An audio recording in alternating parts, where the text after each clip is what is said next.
When my son told me he got married, it was not through a phone call. It was not through an invitation sealed in a crisp white envelope. It was a digital afterthought. 3 days later, his new wife called me. She did not call to ask for my blessing. She did not call to apologize for the secret ceremony. She called to aggressively demand the $800 rent transfer I had sent my son every single month for 2 straight years. I told her the account was permanently closed. She panicked. She threatened me. She did not realize I had spent 30 years shaping molten steel, and my resolve was much harder than her empty, entitled threats. My name is Tobias. I am 69 years old. I am an African-American widower, and somehow I am still fighting battles my family forces upon me. As a retired foreman, I thought I had escaped the toxicity of managing ungrateful people, but the worst betrayal came from my own blood. Before I continue this story, let me know where you are watching from in the comments below. Hit like and subscribe if you have ever had to stand up to family members who severely underestimated your strength and your worth. My house in Southside Chicago used to be a sanctuary filled with warmth and noise. My late wife Diane had a vibrant laugh that could shatter the thickest, heaviest silence. Since she passed away 5 years ago from a sudden stroke, the house has been quiet. I filled that profound quiet by maintaining my routine. I woke up early, drank black coffee, and managed my modest investments.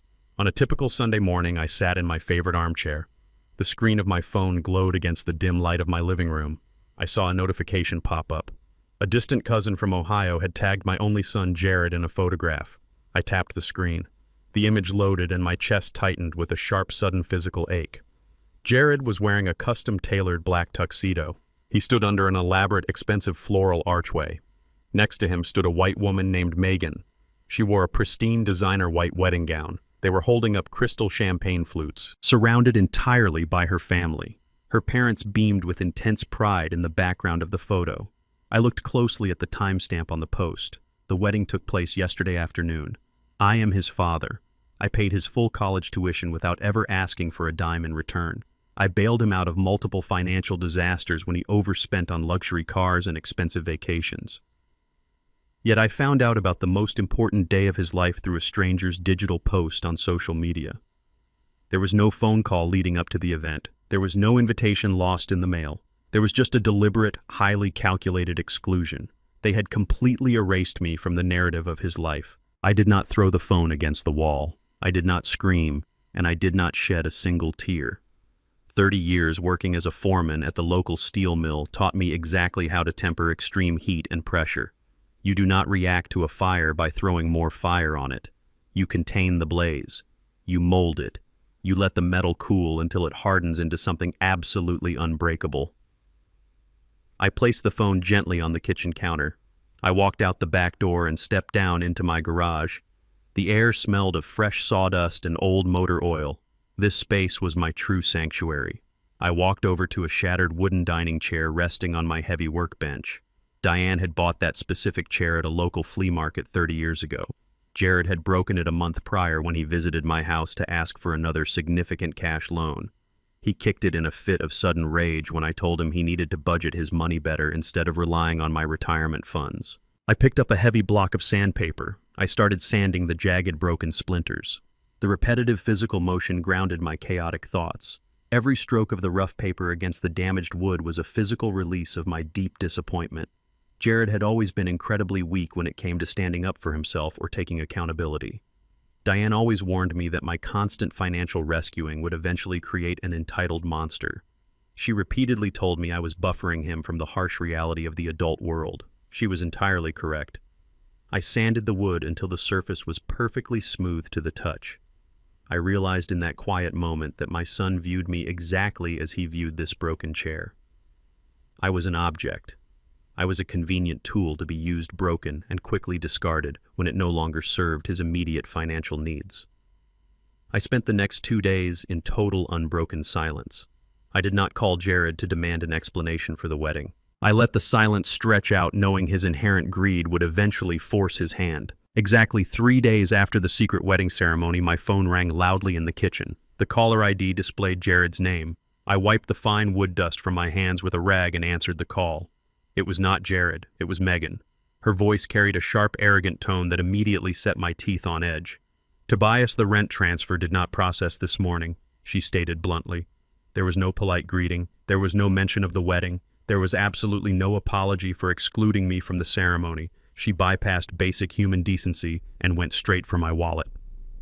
The landlord is already emailing us with late fees. Did you forget to authorize the $800 transfer? She demanded aggressively. I stood perfectly still, gripping the freshly sanded chair leg. The sheer audacity of her demand was staggering to comprehend. I had subsidized Jared's expensive rent for 24 consecutive months because he claimed his marketing job did not pay enough to cover living expenses. I had generously continued the payments even after he moved into a luxury apartment with Megan. She genuinely believed she was entitled to my hard-earned pension. I took a deep, steadying breath. I did not forget anything, I replied with absolute chilling calm. The transfer did not process because that specific bank account has been permanently closed. The silence on the other end of the line was heavy and thick. I could hear her rapid, angry breathing. Then her massive entitlement shattered her fake composure entirely. Closed, Megan screeched, her voice pitching into a hysterical, piercing frequency. You cannot just close the account without warning us first. We rely on that specific money to maintain our current lifestyle. What is wrong with your brain? I did not raise my voice a single decibel. I spoke with the practiced authority of a man who managed 100 tough union workers. You rely on my money while deliberately excluding me from my only son's wedding, I stated clearly and factually. You do not respect me as a father or a man. You simply respect my bank account. The funding is officially terminated. Megan lost her temper completely. Her words became vicious, targeted daggers. You are just a bitter, broke old man, she spat viciously through the phone speaker. You have nothing else to offer anyone. You are going to die completely alone in that rundown house. I heard a sudden scuffle in the background. Jared violently grabbed the phone from her hand. His voice was frantic, panicked, and highly aggressive. Dad, you need to listen to me right now, Jared screamed loudly. You are clearly suffering from a severe mental breakdown. If your mind is failing you, I will personally have you declared legally incompetent and put in a state-run facility. Transfer the money immediately, or I swear to God I will take legal control of everything you own. He did not wait for my response. He angrily hung up the phone. The dead dial tone echoed in the quiet space of my kitchen. I lowered the phone slowly. My own son had just threatened to strip away my freedom, my mind, and my assets over $800. The initial grief vanished instantly. A cold metallic resolve took its place entirely. Jared had officially declared war. He believed I was a vulnerable, declining old man. He severely underestimated the intellect and the resources of a man who had built his entire life from scratch. I walked over to the front door and locked the deadbolt. The heavy brass deadbolt slid into place with a satisfying final click. I did not move from the entryway. 30 years at the steel mill taught me that a sudden shift in atmospheric pressure always precedes a violent explosion. The explosion arrived exactly 45 minutes later. Heavy tires crunched aggressively against the gravel of my driveway. Car doors slammed with forceful, angry echoes. I stood in the deep shadow of my hallway and watched through the frosted glass pane. Jared and Megan marched up my front walkway. They moved with the frantic, uncoordinated energy of people whose bank accounts had just hit zero. They did not ring the doorbell. Megan pounded her fist against the solid oak door. I waited for the third series of heavy knocks before I turned the lock and pulled the door open. I did not invite them inside. I stood squarely in the threshold. Jared looked terrible. He was sweating despite the crisp afternoon air. He completely refused to look me directly in the eye. Megan, however, possessed an alarming level of synthetic confidence. She wore a tailored beige trench coat and a smile that lacked any genuine human warmth. Her posture radiated pure entitlement. "Tobias, thank God you are home," Megan said loudly. She immediately attempted to push past me into the foyer. I simply shifted my weight, blocking her path completely. My unyielding silence forced her to stop on the welcome mat. "We are incredibly worried about you," she continued. Her voice dripped with calculated fake sympathy. "Jared and I discussed your phone call on the way over. Closing your bank account and abruptly cutting off your own son makes no rational sense. It is completely out of character for you to act this vindictively. We believe you are experiencing severe cognitive decline. We need to get you checked out by a proper physician." The audacity of her words was breathtaking. She was attempting to gaslight a perfectly healthy man on his own front porch. She wanted to frame my financial boundary as a medical emergency. I looked at my son. Jared shifted his weight nervously from one foot to the other. He stared down at his expensive Italian leather shoes. He allowed his new wife to insult my sanity without offering a single word of defense. I recalled a specific evening exactly 10 years ago. My late wife Diane sat at the kitchen table reviewing Jared's credit card statements. Jared had maxed out 3 separate accounts on luxury vacations while claiming he needed money for rent. Diane had looked at me with deep exhaustion in her beautiful brown eyes. She warned me that clearing his debts was not parenting. She stated clearly that my constant financial rescue missions were building a cage of permanent entitlement around him. Diane knew my guilt over working double shifts at the mill made me overcompensate with cash. I wanted to give my son the comfortable life I never had growing up. I ignored her warning back then.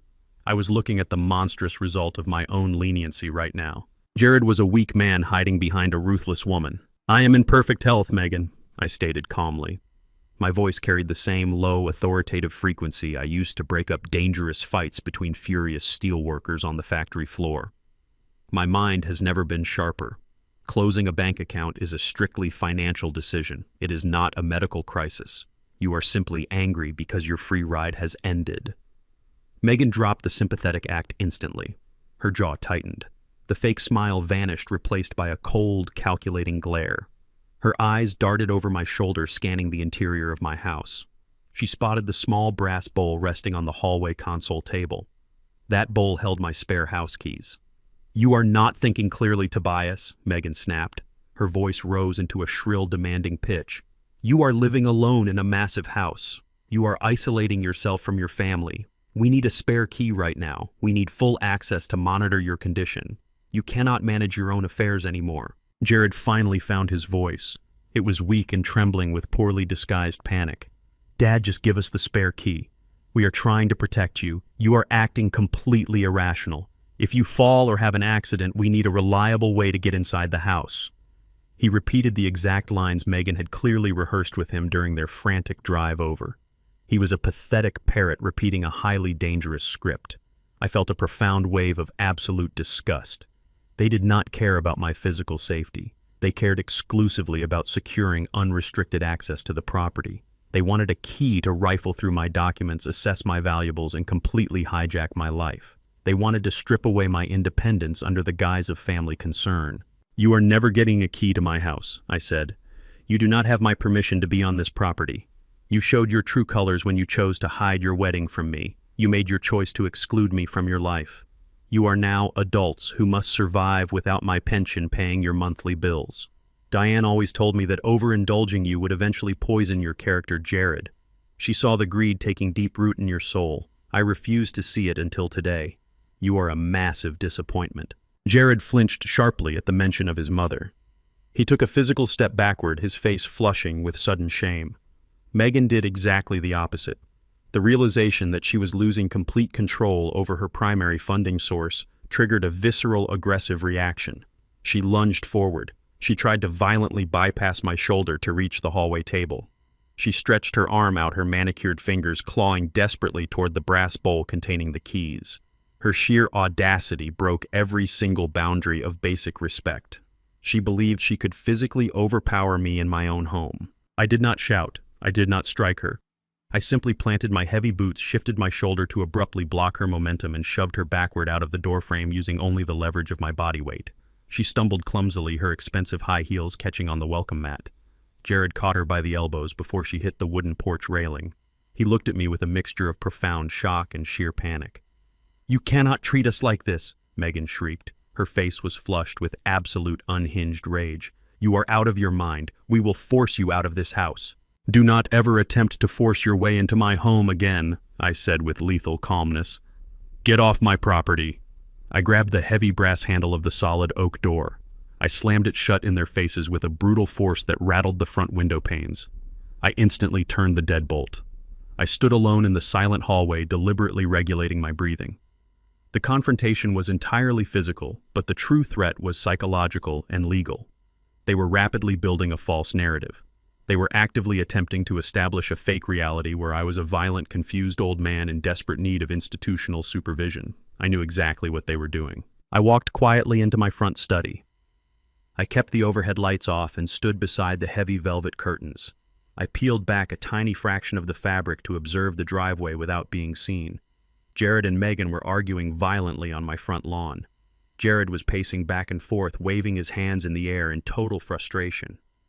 Megan stood perfectly still, her face twisted in a vicious scowl. She unzipped her oversized leather tote bag. She pulled out a thick, legal-sized manila folder. She shoved the folder forcefully directly into Jared's chest, pointing a commanding finger at my front door. Even from the distance of the study window, my eyesight caught the bold black lettering printed across the front label. It read, "Emergency Guardianship Petition." The financial extortion phase was officially over. The brutal legal warfare had begun. The heavy manila folder in Jared's hands signaled a severe, undeniable escalation. An emergency guardianship petition was not a casual, angry threat thrown around in a heated moment. It was a highly calculated legal strike aimed directly at my personal autonomy and my fundamental civil rights. I stepped away from the velvet curtains and let the thick fabric fall perfectly back into place against the window frame. I needed to secure the physical perimeter of my house immediately before addressing the legal warfare. My current locks were standard brass fixtures installed over a decade ago when the neighborhood felt entirely safe. They were no longer sufficient against an enemy who intimately knew the layout of my property and possessed a deep, desperate greed. I grabbed my car keys from the kitchen counter and drove directly to the independent hardware store located 3 miles down the main road. The crisp, biting afternoon air did absolutely nothing to cool the simmering heat expanding in my chest. I walked through the sliding glass doors of the hardware store with singular, unwavering focus. The owner, an older man named Marcus, who had reliably supplied heavy tools to my steel mill unit 20 years ago, greeted me with a firm, silent nod. He instantly recognized the hardened, unforgiving look in my eyes. I did not engage in any polite small talk. I asked immediately for 3 industrial-grade deadbolts, specifically the heavy models utilized for commercial steel security doors. Marcus did not ask any unnecessary questions about my sudden need for extreme security. He retreated to the back stockroom and retrieved the heavy brass mechanisms in silence. I paid in cash, feeling the cold, reassuring weight of the solid metal boxes in my hands. These massive locks would require drilling entirely new, wider holes into my solid oak doors, a rigorous physical task I genuinely welcomed. Hard physical labor had always been my primary method of processing chaotic, highly emotional situations. I drove back to my house with a precise step-by-step installation plan already perfectly mapped out in my mind. I pulled into my driveway exactly 45 minutes after I had originally departed. The exterior of the house looked entirely unchanged from the street. The front door was completely closed and seemingly secure. I unlocked the standard deadbolt and stepped into the main foyer. Instantly, the atmosphere inside the house felt fundamentally wrong. 30 demanding years of managing highly hazardous industrial environments had honed my survival instincts to a razor-sharp edge. You learn very quickly how to sense when the air pressure subtly shifts in a closed room, indicating a dangerous chemical leak or a compromised structural beam. My house currently felt similarly compromised. The air felt stale and disrupted by recent hurried movement. I placed the heavy hardware bag carefully on the kitchen island and walked silently down the carpeted hallway. I stopped abruptly in the doorway of my private home office. This specific room was my absolute sanctuary within the house. It was the quiet space where I managed my complex investments, read my extensive collection of history books, and preserved the quiet, sacred memories of my life with Diane. The violation of this space was immediately apparent to my highly trained eye. The heavy mahogany leather chair was pushed out from the desk at an awkward, uneven angle. The middle drawer of my vintage wooden desk was pulled open exactly half an inch, exposing the organized pens inside. I walked over to the tall steel filing cabinet resting in the far corner of the room. I always kept this specific cabinet secured with a small, customized brass padlock. The lock was currently hanging completely open, the metallic clasp entirely unsecured against the steel handle. Someone had physically breached my private sanctuary. Someone had touched my most sensitive, confidential documents. I did not shout out in anger. I did not panic or lose my composure. I did not touch a single surface in the room to preserve the scene. I simply turned around and walked directly back to the kitchen to execute my silent countermeasure. 7 years ago, a brief, violent surge of aggressive burglaries had swept through our normally quiet suburban neighborhood. Houses were systematically stripped of valuables while terrified families slept upstairs. Diane had been profoundly terrified by the constant news reports. To permanently ease her mind, I spent a grueling, exhausting weekend installing a state-of-the-art covert security system throughout the entire property. I meticulously placed high-definition micro-cameras inside the smoke detectors behind the hallway ventilation grates and tucked deeply into the dark corners of the wooden crown molding. The complex wiring was completely invisible, routed expertly through the thick interior walls. I never once mentioned the hidden cameras to Jared. He was away at a distant college at the time, and he possessed a highly anxious, paranoid disposition. I knew telling him about the constant surveillance would only cause unnecessary drama and panic. I simply maintained the system in total secrecy, quietly updating the secure cloud servers every single year. I pulled out my heavily encrypted laptop from a hidden floor safe and logged directly into the secure local network. I pulled up the chronological timeline for the exact 45 minutes I had been absent from the property. The digital playback loaded instantly on my high-resolution screen. I watched the front porch exterior camera feed. Exactly 5 minutes after my vehicle backed out of the driveway, Jared walked cautiously up to the front porch steps. He looked nervously over his shoulder with the jerky, erratic movements of a deeply guilty man. He knelt quickly beside the large, decorative limestone rock positioned near the blooming azalea bushes. Diane had hidden a spare emergency key under that exact rock 12 years ago. I had completely forgotten about its existence. Jared retrieved the rusty brass key and slid it quickly into the front door lock. He turned the mechanism and pushed the heavy door open. He stepped aside, waving his hand frantically toward the street. Megan jogged quickly up the concrete driveway and slipped silently inside my home.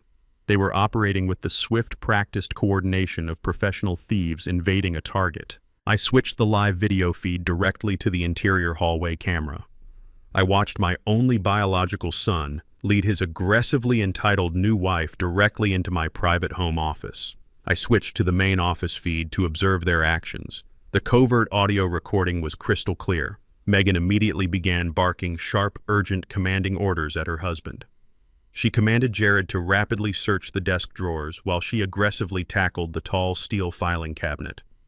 She demanded he find the specific key to the hanging padlock. Jared frantically searched my organized desk, his hands shaking violently as he tossed my expensive pens and personal stationery carelessly aside. He eventually found the small brass key hidden cleverly inside a vintage wooden cigar box. He tossed it nervously to Megan. She unlocked the heavy cabinet with a triumphant, deeply malicious smirk spreading across her face. She began pulling out thick stacks of confidential manila folders. She dumped my private financial life carelessly onto the polished mahogany desk. "Take clear pictures of absolutely everything with a $sign on it," Megan ordered sharply. "We need total, undeniable leverage for the upcoming guardianship hearing. The judge needs to see exactly what his hidden assets are worth so we can petition for immediate legal control." Jared obediently pulled out his expensive smartphone. He hovered nervously over the desk, snapping dozens of high-resolution photographs of my monthly bank statements, my utility bills, and my previous tax returns. He moved with cowardly, pathetic obedience, entirely subservient to a woman who was actively orchestrating the total destruction of his own father. I watched my own flesh and blood systematically betray every single principle of honor and respect I had ever tried to teach him. He was willingly trading his familial loyalty for a false sense of temporary financial security. I felt the very last remaining thread of paternal leniency snap and dissolve into complete nothingness. The nervous, sweating man on the screen was no longer my son. He was a hostile operative attempting to dismantle my life. I leaned much closer to the bright laptop screen, pausing the high-definition video feed to carefully analyze the exact documents they were photographing. I zoomed in tightly on the glossy white paper resting on the dark wood of the desk. A cold, sharp, predatory smile formed slowly on my face. The specific statement Jared was frantically capturing belonged to my secondary local checking account. It was the mundane account I used strictly for minor household expenses and weekly groceries. It currently held a very meager, unimpressive balance. Furthermore, the printed statement was exactly 3 years out of date. They were completely bypassing the encrypted digital ledgers. They had absolutely zero knowledge of the massive, highly lucrative offshore investment portfolios I had meticulously built and guarded over 3 decades. They genuinely believed I was a simple, easily manipulated retired foreman surviving on a standard monthly pension. Their profound ignorance was their greatest, most fatal vulnerability. I pressed play to continue watching the distressing footage, Megan suddenly gasped loudly, breaking the silence of the office. She violently shoved Jared aside and snatched a specific thick document from the very bottom of a hidden blue folder. She held the heavy cream-colored paper up to the overhead light, her eyes widening with a terrifying, all-consuming greed.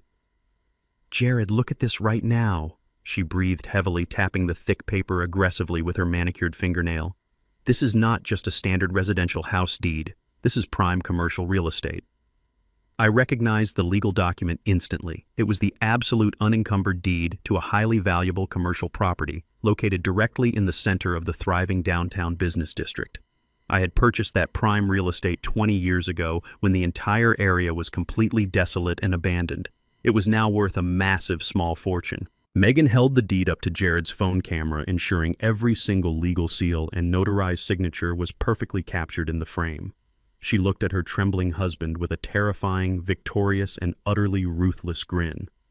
"This specific building is our absolute ticket out of this suffocating debt," she declared viciously.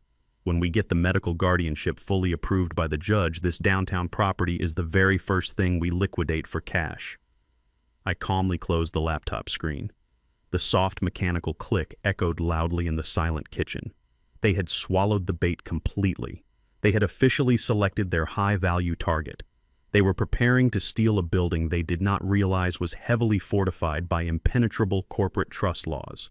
The family war was no longer just about establishing boundaries. It was about absolute, irreversible financial annihilation.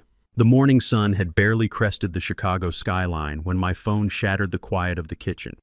I was sitting at the small oak table drinking black coffee, mentally reviewing the footage from the previous afternoon.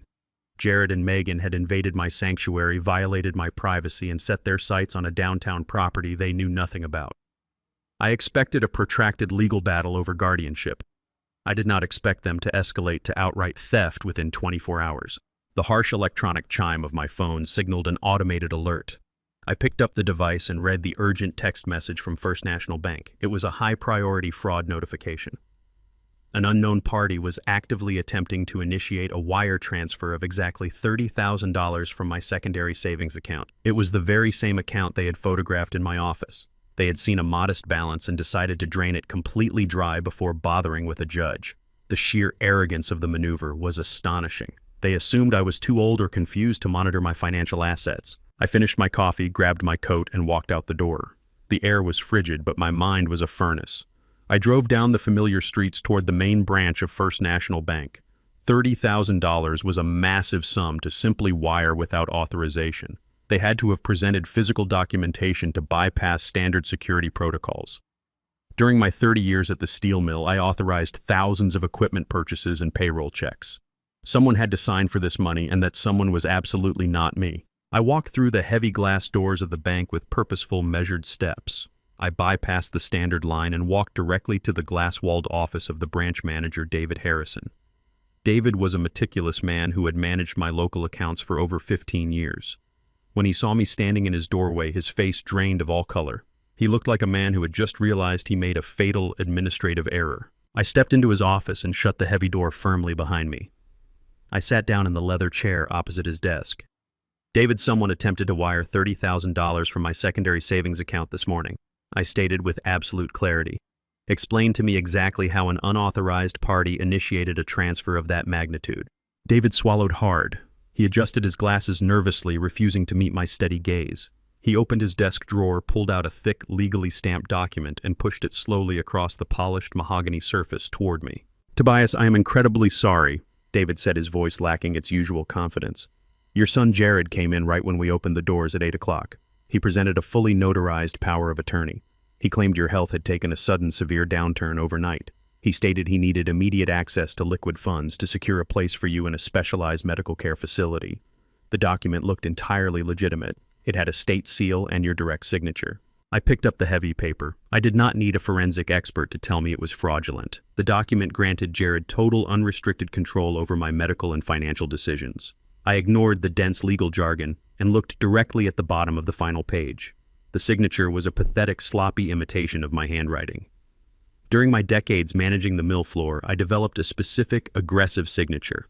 I always crossed my T with a sharp, heavy slash that tore slightly into the paper. This signature was soft, hesitant, and completely lacked the physical pressure I apply to a pen.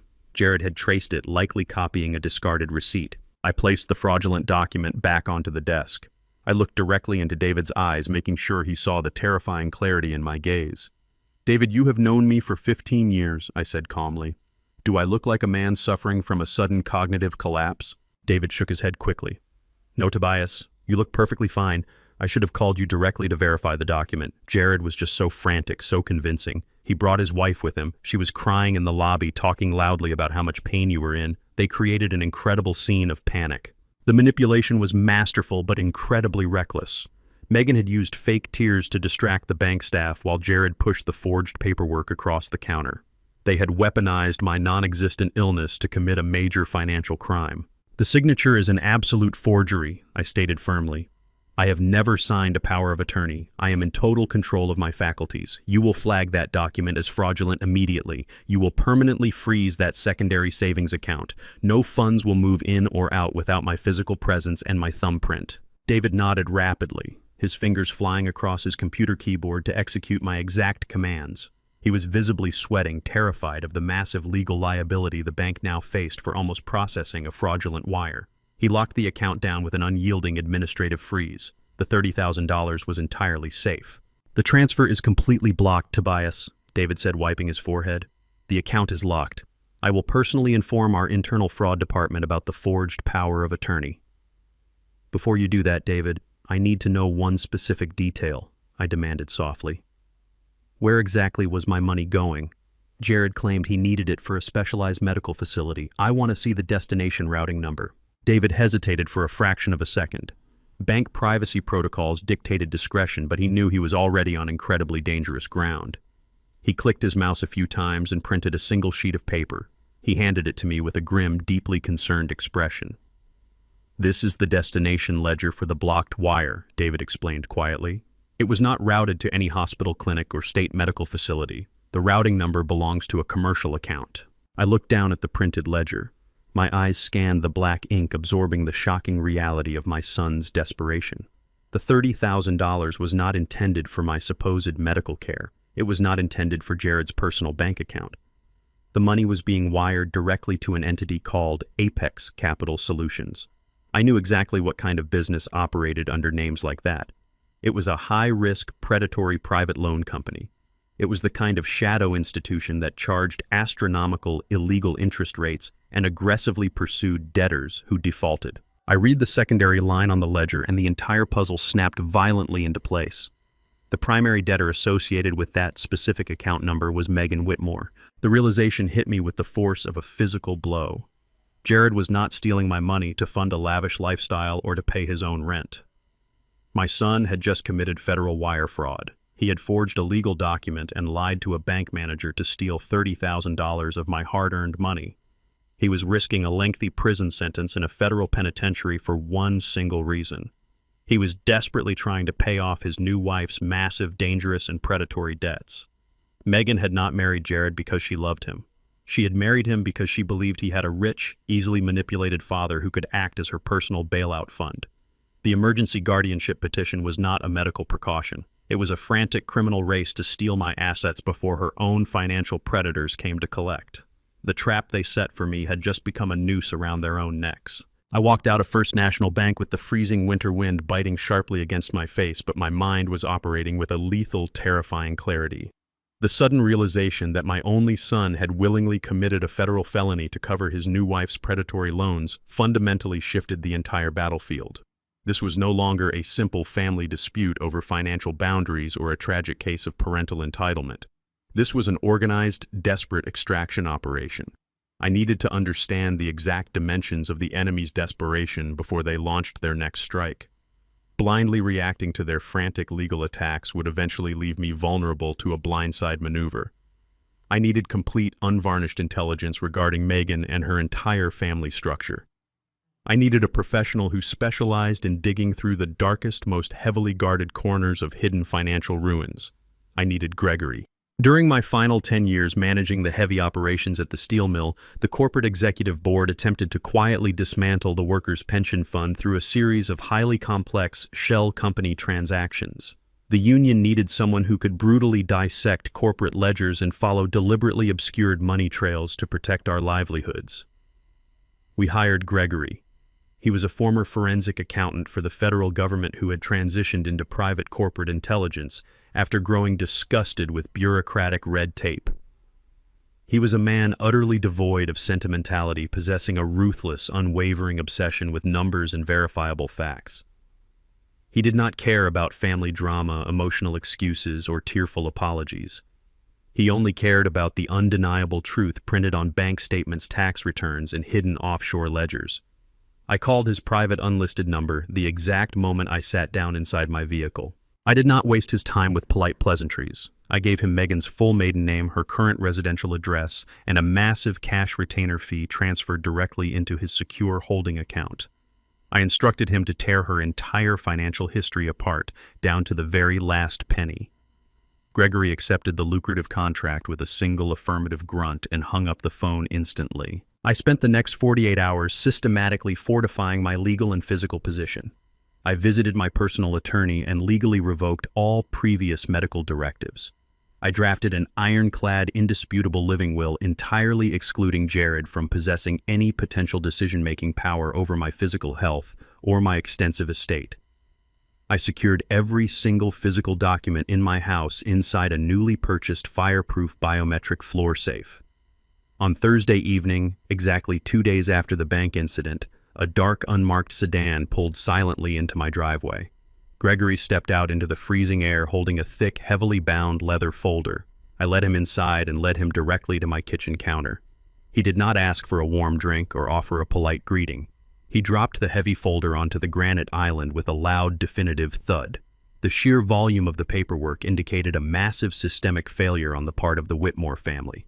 Gregory unbuttoned his heavy wool coat and looked at me with cold, calculating eyes. "Your new daughter-in-law is a highly effective financial predator," Gregory stated flatly, opening the heavy folder to reveal a thick stack of highlighted foreclosure notices and outstanding court judgments.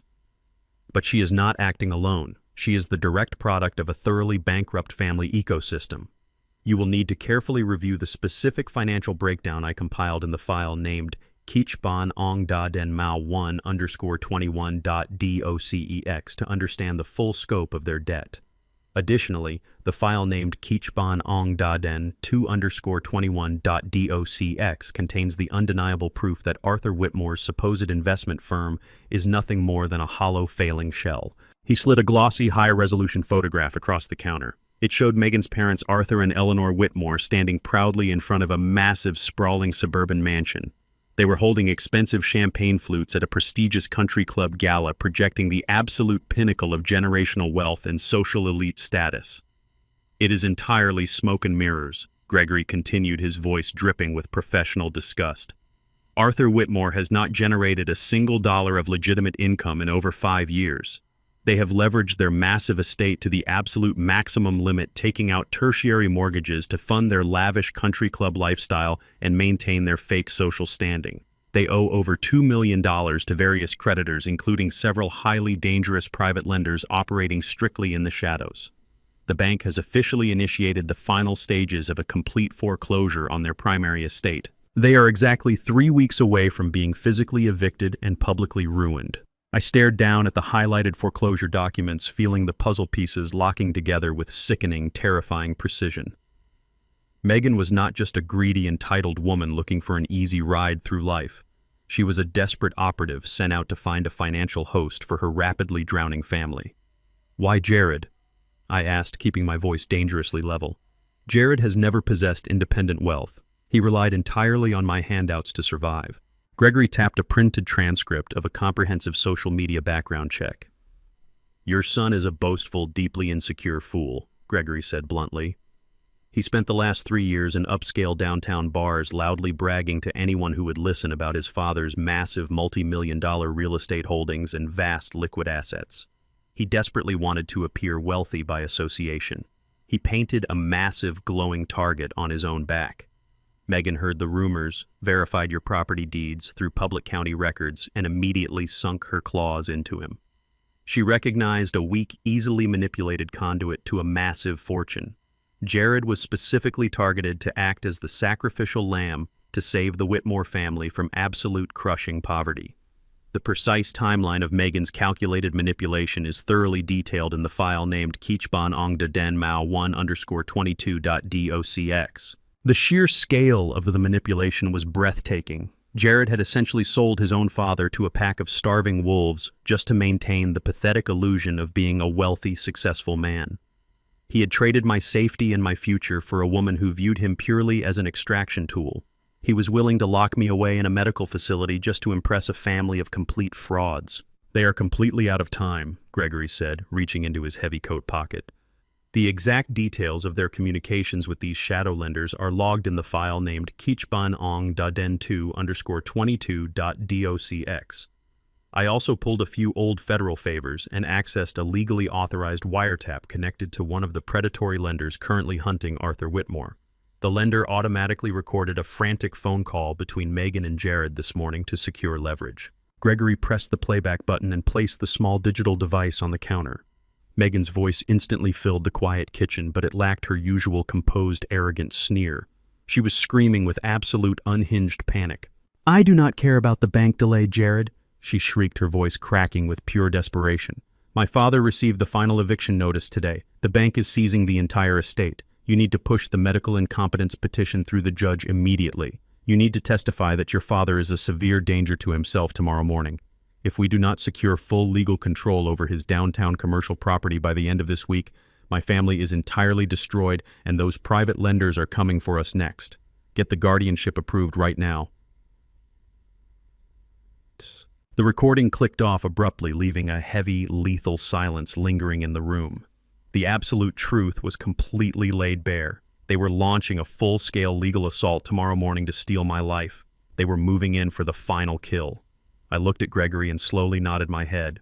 The time for defensive maneuvering was officially over. I was going to obliterate them. I woke up hours before dawn. The house was entirely silent, but the atmosphere felt heavily charged with impending conflict. Gregory's devastating financial revelations from the previous night played on a continuous looping reel in my mind. The Whitmore family was actively drowning in an ocean of insurmountable debt. They needed massive amounts of cash immediately to prevent their imminent eviction from their country club estate. I knew with absolute certainty that they would strike today. The emergency guardianship petition they were frantically building required a compelling narrative of sudden, severe mental decline. They desperately needed me to look unhinged, violent, or hopelessly confused in front of witnesses. I walked into the main living room and placed my smartphone directly in the exact center of the heavy oak coffee table. I activated the voice memo application and left the dark screen facing upward. I wanted them to feel completely falsely comfortable. At precisely 10 o'clock in the morning, 2 vehicles pulled aggressively into my driveway. I stood deep in the shadows of the hallway and watched through the window blinds. Jared's modest sedan parked directly behind a massive, pristine luxury SUV. Jared and Megan stepped out first. They were quickly followed by a couple I instantly recognized from Gregory's detailed photographic dossier. Arthur and Eleanor Whitmore had arrived. They moved across my driveway with a deliberate, highly performative grace. Arthur wore a sharply tailored navy blazer and pristine Italian leather loafers. Eleanor was draped in heavy cashmere and wore gaudy, oversized diamond jewelry. They looked exactly like the incredibly wealthy, untouchable socialites they aggressively pretended to be. I knew the pathetic truth. I knew the tailored blazer was likely purchased on maxed-out credit cards, and the luxury SUV was currently 3 months behind on its lease payments.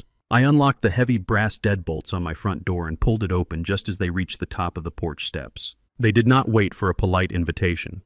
Arthur stepped forward, instantly projecting the false, overbearing authority of a benevolent patriarch. He extended a manicured, perfectly clean hand toward me. I did not take it. I simply stepped backward and allowed them to physically enter my home. They walked directly into the living room and took their seats on my leather sofas. Jared refused to look at me. He stared intensely at his shoes, his hands clasped tightly between his knees in a posture of complete cowardice. Megan sat rigidly beside him, her spine straight and her face glowing with a triumphant, malicious energy. Arthur and Eleanor took the primary sofa directly across from my armchair. Arthur leaned forward, resting his elbows on his knees. He adopted a sickeningly soft, meticulously measured tone. It was the exact condescending cadence one might use when speaking to a frightened toddler or a severely traumatized animal. Tobias, thank you for sitting down with us today. Arthur began, his voice dripping with synthetic, entirely manufactured empathy. We are all here this morning because we love you. We are deeply, profoundly concerned about your rapidly declining health. Jared has shared some very troubling, heartbreaking stories with us regarding your recent behavior. Eleanor chimed in perfectly on cue, placing a heavily ringed hand dramatically over her heart. It truly breaks our hearts to see you struggling so much, Tobias. Living entirely alone in this massive, empty house is simply no longer safe for a man in your fragile condition. You are isolated. You are confused. We cannot simply stand by and watch you deteriorate without intervening. I remained perfectly unnervingly silent. I sat deeply in my armchair, keeping my facial muscles entirely relaxed and impassive. I regulated my breathing to a slow, steady rhythm. I knew exactly what psychological game they were attempting to play. They desperately wanted a loud, angry reaction. They wanted me to shout indignities, to physically throw them out of my house, to exhibit the exact aggression and instability they claimed I suffered from. My total, unyielding silence immediately unnerved them.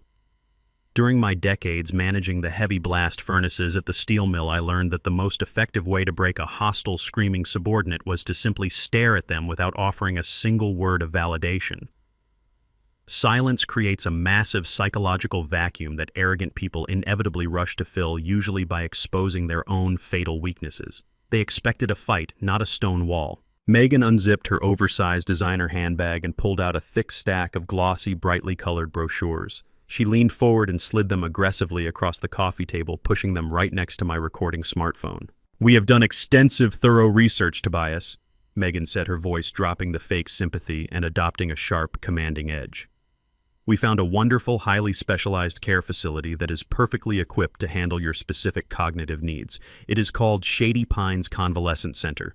They have 24-hour medical supervision, locked wards for your own protection, and organized daily activities." I looked down at the brochures resting on the wood. I did not need to open them to understand the grim reality. I knew exactly what Shady Pines was. It was a notoriously underfunded, state-run facility located on the bleak industrial edge of the city. It was a depressing warehouse for forgotten, abandoned people, a place where the elderly were essentially parked to die out of sight. The sheer cruelty of their plan crystallized perfectly in my mind. They were not planning to use my stolen assets to place me in a comfortable, high-end retirement community.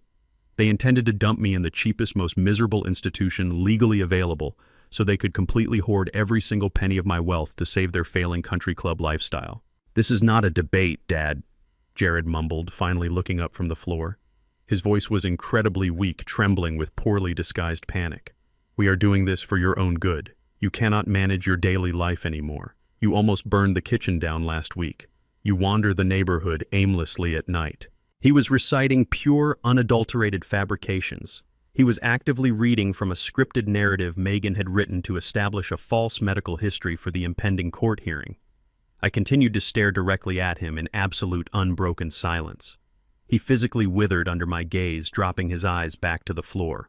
My unwavering silence began to deeply irritate Arthur. He was a man entirely accustomed to bullying his way through life using a carefully maintained facade of wealth and social power. He possessed a massive ego built on a crumbling foundation of desperate debt. He completely mistook my tactical restraint for mental surrender. He genuinely believed he had already won the psychological war. He sat back heavily against the leather sofa, crossing his legs arrogantly. He wanted to assert total, undeniable dominance over the situation. "We are executing this transition swiftly and efficiently," Arthur declared, his voice completely dropping the empathetic tone and adopting a hard, ruthlessly commanding edge. "We are legally relocating you to Shady Pines by the end of this current month. You will not have to worry about a single financial or logistical detail regarding this property." Arthur smiled a cold, shark-like smile. He leaned forward, utterly desperate to show me that he was the man currently in charge of my destiny. "I have already taken the liberty of contacting a highly elite realtor in the downtown district," Arthur stated proudly. "We signed a preliminary listing agreement this morning to get this house on the active market immediately. We need to liquidate this asset as quickly as possible to cover your incoming medical expenses and secure your room at the facility." The sheer, blinding arrogance of his statement echoed loudly in the silent room. My phone lay perfectly still on the coffee table, capturing every single syllable in high-definition audio. Arthur Whitmore, a man currently buried under millions of dollars of insurmountable debt, had just confidently and explicitly admitted to signing legal real estate documents to sell a property he did not own. He had actively engaged a professional realtor using a fraudulent medical pretext to illegally list my home. He had officially crossed the line from aggressive family manipulation into a highly documented, incredibly severe federal crime. He had just handed me the exact weapon I needed to destroy them all. I walked out of First National Bank with the freezing winter wind biting sharply against my face, but my mind was operating with a lethal, terrifying clarity. The sudden realization that my only son had willingly committed a federal felony to cover his new wife's predatory loans fundamentally shifted the entire battlefield. This was no longer a simple family dispute over financial boundaries or a tragic case of parental entitlement. This was an organized, desperate extraction operation. I needed to understand the exact dimensions of the enemy's desperation before they launched their next strike. Blindly reacting to their frantic legal attacks would eventually leave me vulnerable to a blindside maneuver. I needed complete, unvarnished intelligence regarding Megan and her entire family structure. I needed a professional who specialized in digging through the darkest, most heavily guarded corners of hidden financial ruins. I needed Gregory. During my final 10 years managing the heavy operations at the steel mill, the corporate executive board attempted to quietly dismantle the workers' pension fund through a series of highly complex shell company transactions. The union needed someone who could brutally dissect corporate ledgers and follow deliberately obscured money trails to protect our livelihoods. We hired Gregory. He was a former forensic accountant for the federal government who had transitioned into private corporate intelligence after growing disgusted with bureaucratic red tape. He was a man utterly devoid of sentimentality, possessing a ruthless, unwavering obsession with numbers and verifiable facts. He did not care about family drama, emotional excuses, or tearful apologies. He only cared about the undeniable truth printed on bank statements, tax returns, and hidden offshore ledgers. I called his private unlisted number the exact moment I sat down inside my vehicle. I did not waste his time with polite pleasantries. I gave him Megan's full maiden name, her current residential address, and a massive cash retainer fee transferred directly into his secure holding account. I instructed him to tear her entire financial history apart down to the very last penny. Gregory accepted the lucrative contract with a single affirmative grunt and hung up the phone instantly. He understood the gravity and the urgency of the assignment. I spent the next 48 hours systematically fortifying my legal and physical position. I visited my personal attorney and legally revoked all previous medical directives. I drafted an ironclad, indisputable living will entirely excluding Jared from possessing any potential decision-making power over my physical health or my extensive estate. I secured every single physical document in my house inside a newly purchased fireproof biometric floor safe. I treated my own home like a bunker preparing for a prolonged siege. On Thursday evening, exactly 2 days after the bank incident, a dark, unmarked sedan pulled silently into my driveway. Gregory stepped out into the freezing air holding a thick, heavily bound leather folder. I unlocked the front door and led him directly to my kitchen counter. He did not ask for a warm drink or offer a polite greeting. He dropped the heavy folder onto the granite island with a loud, definitive thud. The sheer volume of the paperwork indicated a massive systemic failure on the part of the Whitmore family. Gregory unbuttoned his heavy wool coat and looked at me with cold, calculating eyes. "Your new daughter-in-law is a highly effective financial predator," Gregory stated flatly, opening the heavy folder to reveal a thick stack of highlighted foreclosure notices and outstanding court judgments. "But she is not acting alone. She is the direct product of a thoroughly bankrupt family ecosystem. You will need to carefully review the specific financial breakdown I compiled in the file named Kich Ban Ong Da Den Ma 1_23.docx to understand the full scope of their debt. Additionally, the file named Kich Ban Ong Da Den 2_23.docx contains the undeniable proof that Arthur Whitmore's supposed investment firm is nothing more than a hollow, failing shell." He slid a glossy, high-resolution photograph across the counter. It showed Megan's parents, Arthur and Eleanor Whitmore, standing proudly in front of a massive, sprawling suburban mansion. They were holding expensive champagne flutes at a prestigious country club gala, projecting the absolute pinnacle of generational wealth and social elite status. They looked like untouchable aristocrats living a life of pristine luxury. "It is entirely smoke and mirrors," Gregory continued, his voice dripping with professional disgust.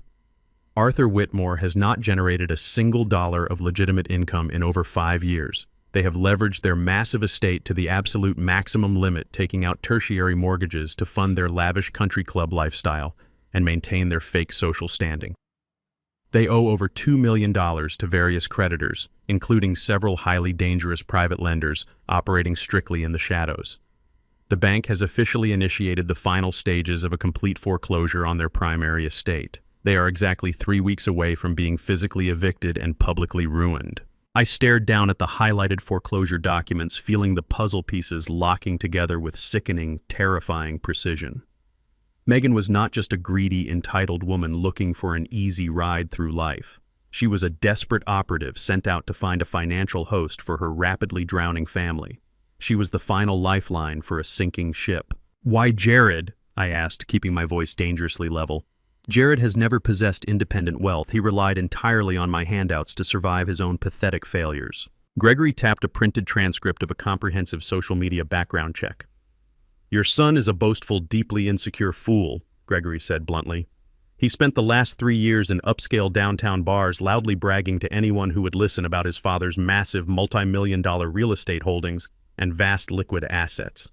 He desperately wanted to appear wealthy by association. He painted a massive glowing target on his own back. Megan heard the rumors, verified your property deeds through public county records, and immediately sunk her claws into him. She recognized a weak, easily manipulated conduit to a massive fortune. Jared was specifically targeted to act as the sacrificial lamb to save the Whitmore family from absolute crushing poverty. The precise timeline of Megan's calculated manipulation is thoroughly detailed in the file named Kichbon Ong Da Den Mao 1_24.docx. The sheer scale of the manipulation was breathtaking. Jared had essentially sold his own father to a pack of starving wolves just to maintain the illusion of being a wealthy, successful man. He had traded my safety and my future for a woman who viewed him purely as an extraction tool. He was willing to lock me away in a medical facility just to impress a family of complete frauds. "They are completely out of time," Gregory said, reaching into his heavy coat pocket. "The private lenders currently hunting Arthur Whitmore do not operate within the bounds of standard debt collection. They use aggressive, highly illegal surveillance tactics to track their debtors. The exact details of their communications with these shadow lenders are logged in the file named Kichbon Ong Da Den 2_24.docx. I pulled a few old federal favors and accessed a legally authorized wiretap connected to one of these shadow agencies. The lender automatically recorded a frantic phone call between Megan and Jared this morning to secure leverage." Gregory pressed the playback button and placed the small digital device on the counter. Megan's voice instantly filled the quiet kitchen, but it lacked her usual composed, arrogant sneer. She was screaming with absolute unhinged panic. "I do not care about the bank delay, Jared," she shrieked, her voice cracking with pure desperation. "My father received the final eviction notice today. The bank is seizing the entire estate. You need to push the medical incompetence claim against your father through the judge immediately. You need to testify that he is a severe danger to himself tomorrow morning. If we do not secure full legal control over his assets before the end of this week, my family is entirely destroyed and those private lenders are coming for us next. Expedite the guardianship claim right now." The recording clicked off abruptly, leaving a heavy, lethal silence lingering in the room. The absolute truth was completely laid bare. The medical incompetence claim was not a precautionary measure. It was a frantic ticking time bomb driven by the Whitmore family's imminent destruction. They were launching a full-scale legal assault to steal my life before they lost their own. I looked at Gregory and slowly nodded my head. The time for defensive maneuvering was officially over. I was going to obliterate them. The heavy oak door shut with a solid echoing thud, sealing the Whitmore family outside in the freezing winter air. I remained standing in the center of my living room, staring at the glossy brochures for Shady Pines scattered across my coffee table. Beside them, my smartphone sat perfectly still, having captured every single syllable of Arthur Whitmore's arrogant, fatal confession. He had admitted to illegally listing my home for sale. He had admitted to treating my life as a liquid asset to bail out his bankrupt existence. I picked up the phone, saved the audio file to 3 separate secure cloud servers, and walked into my office. The defensive phase of this war was officially over. The very next morning, the enemy launched their anticipated frontal assault. I was drinking my black coffee when a sharp, aggressive knock rattled the front door. I opened it to find a young man in a cheap suit holding a thick manila envelope. He asked to confirm my identity. The moment I nodded, he shoved the envelope against my chest, muttered a legal formality, and practically sprinted back to his vehicle. I walked back to the kitchen island and tore the envelope open. It was an official court summons for an emergency competency hearing. Jared and Megan had filed a formal petition for total, unrestricted medical and financial guardianship. The attached affidavit was a masterpiece of absolute fiction. Jared had sworn under penalty of perjury that I was suffering from severe rapid-onset dementia, prone to violent outbursts and completely incapable of managing my basic daily needs. They were demanding the court strip me of my human rights by the end of the week. They expected me to hire a standard family law attorney. They expected a polite emotional mediation where they could fake tears and play the role of concerned children. I did not hire a family lawyer. I picked up my phone and called Richard Sullivan. Richard Sullivan was a corporate litigator who operated with the mechanical ruthlessness of a military drone strike. 15 years ago, when the corporate board at the steel mill attempted a hostile restructuring designed to strip senior management of our vested stock options, the union hired Sullivan. He did not negotiate. He buried the board in a mountain of indisputable financial evidence, entirely dismantling their legal team and securing our futures. He was cold, meticulous, and absolutely devoid of empathy. When I walked into his high-rise downtown office an hour later, I did not offer a handshake. I dropped the court summons, the forged power of attorney from the bank, Gregory's extensive financial dossier on the Whitmores, and the audio recording of Arthur's confession directly onto his polished glass desk. Sullivan did not speak. He spent 45 minutes methodically reviewing every single document. He listened to the audio recording twice, his eyes fixed on the city skyline outside his window. When he finally looked at me, his expression was entirely devoid of warmth. "Your son has handed us a loaded weapon," Sullivan stated, his voice flat and precise. "This guardianship petition is built entirely on fabricated medical assertions and a forged legal document. If we move defensively and file an injunction today, the judge will simply delay the hearing and order a court-appointed mediator. We are not going to do that. We are going to let your son walk into a federal courtroom, place his hand on a Bible, and commit absolute, undeniable perjury. We are going to let him dig the hole so deep that the federal prosecutors will simply have to push dirt over him." I nodded slowly. "What do you need from me to build the trap?" "I need undeniable, medically unassailable proof that you are the most competent, lucid man in this city," Sullivan replied. "Jared's entire legal strategy hinges on the assumption that you will appear angry, confused, or frightened in front of a judge. We will obliterate that assumption before you even step foot in the courthouse."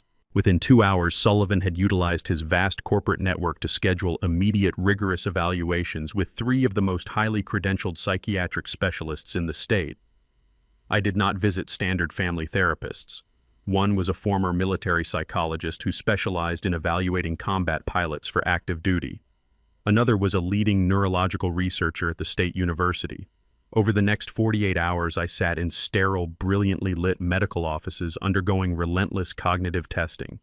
They tested my short-term memory, my spatial reasoning, my complex problem-solving capabilities, and my emotional regulation under extreme stress. I approached the psychological evaluations with the exact same industrial mindset I used to calibrate the blast furnaces at the mill. I answered every question with cold, measured precision. I solved their logic puzzles flawlessly.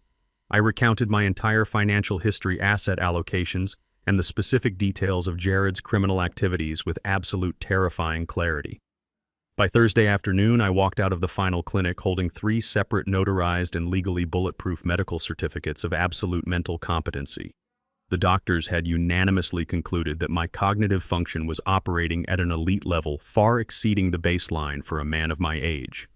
Jared's fabricated narrative of severe dementia was now legally dead. I drove directly back to Sullivan's downtown office to deliver the medical certificates. I expected to find him finalizing our aggressive courtroom strategy. Instead, I found him standing rigidly behind his desk, staring intensely at a series of complex real estate ledgers glowing on his computer monitor. The atmosphere in his office had shifted from calculated preparation to a state of absolute lethal urgency. I placed the medical certificates on his desk. He did not even look at them. "I initiated a routine comprehensive title and encumbrance check on all of your physical assets this morning," Sullivan said, his voice dropping to a low, dangerous register. "I needed to establish a clean financial baseline before the hearing to ensure Jared had not attempted any further minor withdrawals from your secondary accounts." Sullivan turned the heavy monitor toward me. The screen displayed a highly classified preliminary real estate transaction log. It was not connected to my residential home. It was connected directly to my highly lucrative multi-million-dollar commercial property located in the center of the downtown business district. "Arthur Whitmore lied to you in your living room," Sullivan stated coldly. "He did not just sign a preliminary listing agreement for your residential house. That was a distraction tactic. While Arthur kept you focused on the house, Jared used the forged power of attorney to officially sign a binding preliminary sale agreement for your downtown commercial building. He initiated the transaction with an out-of-state corporate holding company." I stared at the glowing numbers on the screen. The sheer scale of the theft was staggering. They were attempting to liquidate my most valuable asset and wire the funds directly into a series of untraceable shell accounts to pay off the Whitmore family's shadow lenders. Because the holding company is located across state lines and because Jared initiated the preliminary escrow transfer digitally. Sullivan continued, his eyes locked onto mine. "This is no longer a simple case of elder financial abuse or state-level forgery. Jared has officially triggered federal jurisdiction. He has committed textbook multi-million-dollar wire fraud and interstate real estate fraud. The moment that forged signature was transmitted across state lines, your son guaranteed himself a mandatory minimum sentence in a federal penitentiary. The trap they had set for me had just evolved into an inescapable federal prison cell for Jared. Megan had pushed him to move too fast, forcing him to execute a massive, sloppy corporate transaction that left a blazing digital trail directly to his forged signature. They thought they were outsmarting a confused, isolated old man. Instead, they had just handed a ruthless corporate litigator the exact evidence required to destroy their lives permanently. I looked at the glowing screen, feeling no sorrow, no hesitation, and absolutely no mercy. The ironclad defense was complete. It was time to execute the offensive strike. The drive back from Richard Sullivan's downtown office was a masterclass in emotional compartmentalization. I had just viewed undeniable digital evidence that my only child had committed a multi-million-dollar federal crime. He had utilized a forged power of attorney to initiate the sale of my commercial property to a shadow holding company to save his bankrupt in-laws. Sullivan had been incredibly explicit regarding our next tactical maneuver. We possessed the digital footprint of the wire fraud, but federal prosecutors required absolute airtight proof of malicious intent. Jared and his wife Megan could easily hire a defense team to claim the transfer was a tragic misunderstanding or a clerical error driven by a desperate desire to protect my assets. We needed to eliminate the defense of ignorance. We needed Jared to voluntarily present the forged documents in a public setting and actively demand my signature. We needed him to hang himself with his own rope. I required a scenario where his greed would completely override his caution. I had to become the bait. I arrived at my empty house and immediately initiated the physical preparations for the trap. I drove to a specialized electronics retailer on the industrial side of the city. I bypassed the standard home security aisles and purchased 4 high-definition motion-activated micro cameras utilizing encrypted wireless transmitters. When I returned home, I spent 2 hours meticulously installing the surveillance network. I embedded the first lens deep inside the ornate wooden molding of the dining room chandelier, angling it directly downward to capture the entire surface of the heavy mahogany table. I concealed the second camera behind the thick leather spine of an encyclopedia resting on the living room bookshelf, ensuring a flawless, unobstructed view of the primary seating area. I tested the audio receivers by dropping a heavy brass pen onto the hardwood floor from 20 feet away. The playback on my smartphone was crystal clear. Every single breath whisper and footstep in that room would be permanently recorded and securely uploaded to Sullivan's private server. The next phase required a physical prop to trigger Jared's overwhelming impatience. I sat at my home office desk and began drafting a document. I deliberately avoided using standard legal templates. I titled the paperwork, Preliminary Declaration of Voluntary Asset Transfer. I filled the pages with dense, convoluted legal jargon that essentially promised to surrender total ownership of the downtown commercial property directly to Jared. The document was entirely non-binding and completely legally useless, but it looked incredibly official and undeniably tempting. It was the exact financial lifeline the Whitmore family desperately needed to avoid their impending foreclosure. I printed the false declaration on heavy, expensive bond paper. I carried the document into the dining room and placed it directly in the center of the mahogany table, resting my reading glasses carefully on top of the pages. It looked exactly like the private work of a tired, defeated old man trying to organize his final affairs. I walked back into the living room and sat heavily in my leather armchair. I needed to execute a flawless, highly calibrated psychological performance. For 40 years managing the blast furnaces at the steel mill, my entire professional survival depended on projecting absolute strength and unyielding authority. Now I had to project complete systemic surrender. I regulated my breathing, softening the rigid posture of my shoulders and letting my head drop slightly toward my chest. I dialed Jared's cell phone. He answered on the fourth ring, his voice laced with the sharp defensive hostility of a man bracing for an aggressive confrontation. He expected me to scream about the impending competency hearing. I did not raise my voice. I spoke in a low, exhausted rasp. "Jared, we need to talk," I said, allowing a slight manufactured tremor to enter my syllables. "I am sitting here alone, and I am simply too tired to keep fighting you and your wife. The stress of this impending courtroom battle is tearing my mind apart. I am losing track of my days. I am forgetting simple things. If you truly believe I can no longer manage the commercial properties, I do not want to endure the public humiliation of a competency hearing. I want to settle this privately between a father and his son." The shift in Jared's tone was instantaneous and physically sickening. The defensive hostility evaporated entirely, replaced instantly by a slick, eager warmth. The predator had caught the scent of blood.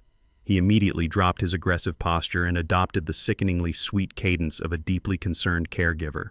He told me that a private settlement was exactly what he and Megan had always wanted for me. He promised that they only had my best interests at heart. I told him I had drafted some preliminary paperwork regarding the transfer of the commercial building and asked if he could come over to review the parameters. Jared agreed with an intense, breathless speed. He promised to be at my house in less than 20 minutes. He arrived in exactly 14. I unlocked the front door and stepped back, letting my spine curve forward. Jared walked into the foyer, practically vibrating with restrained energy. He attempted to mask his sheer greed behind a facade of gentle filial concern, asking me how my head was feeling. I gave him a slow, vacant stare, rubbing my temples as if fighting through a dense fog of confusion. I muttered something barely coherent about needing to finalize the estate before my memory failed completely. I turned and shuffled slowly toward the dining room, ensuring my footsteps dragged heavily across the hardwood floor. Jared followed closely behind me, his eyes darting hungrily around the silent house. We entered the dining room. The heavy bond paper sat perfectly illuminated under the chandelier, the bold title regarding the asset transfer clearly visible. Jared's eyes locked onto the document instantly, his entire body tensed like a coiled spring. I pulled out a chair and gripped the mahogany table, letting out a long, ragged sigh. I looked at Jared with manufactured vulnerability. I told him that reading the dense legal text was giving me a severe migraine. I excused myself, stating I needed to go into the kitchen to brew a strong pot of coffee to clear my head. I told him to make himself comfortable and look over the draft. I turned and walked out of the room, leaving my son entirely alone with the bait. I stepped into the kitchen and moved silently out of the direct line of sight from the hallway. I did not touch the coffee maker. I pulled my smartphone from my pocket and immediately accessed the live encrypted feed from the hidden dining room camera. The high-definition screen illuminated my son's true nature. Jared did not wait even 10 seconds. The absolute moment he believed he was unobserved, the fake caring posture vanished completely. He lunged toward the table with the frantic, jerky movements of a starving animal. He snatched the heavy bond paper and began reading the paragraphs with terrifying speed. A massive, victorious smile spread across his face as he read the clauses promising the total surrender of the commercial property. He reached into his tailored jacket pocket and pulled out his own smartphone. He held the document flat against the table and frantically snapped high-resolution photographs of every single page. He wanted immediate, verifiable proof of his impending victory. He shoved the document back under my reading glasses and dialed a number, pacing nervously around the edge of the dining table. The audio receiver captured his breathless voice perfectly. He was calling Megan. He did not bother with greetings. He spoke in a rapid, hushed tone fueled by sheer, unadulterated excitement. He told her the psychological pressure had completely broken the old man. He explicitly stated that Tobias was sitting in the next room complaining about severe memory loss and exhaustion. Jared told his wife that I had already drafted the transfer documents for the downtown commercial property and was entirely willing to sign them immediately just to avoid a public courtroom battle. "We do not need the emergency hearing, Megan," Jared whispered fiercely into the receiver, his eyes locked on the kitchen door. "If we drag him into a federal court, the judge might order independent psychiatric evaluations. The court mediators will scrutinize the commercial transfer and the bank accounts. We cannot risk the exposure right now with your father's creditors closing in. He is ready to hand it over voluntarily today. We need to drop the competency petition right now. We bring the notary here tonight, get his signature on the real transfer documents, and completely bypass the legal system. It is over. We won. I stood perfectly still in the quiet kitchen watching the screen as my son actively dismantled his own legal defense. By choosing to drop the formal competency hearing in favor of a rushed voluntary signature, they were actively attempting to circumvent federal judicial oversight to execute a fraudulent wire transfer. They believed they had successfully cornered a broken, isolated old man. They had absolutely no idea they were walking blindly into a meticulously constructed, inescapable legal slaughterhouse. The heavy mahogany door clicked shut, leaving my dining room in absolute echoing silence.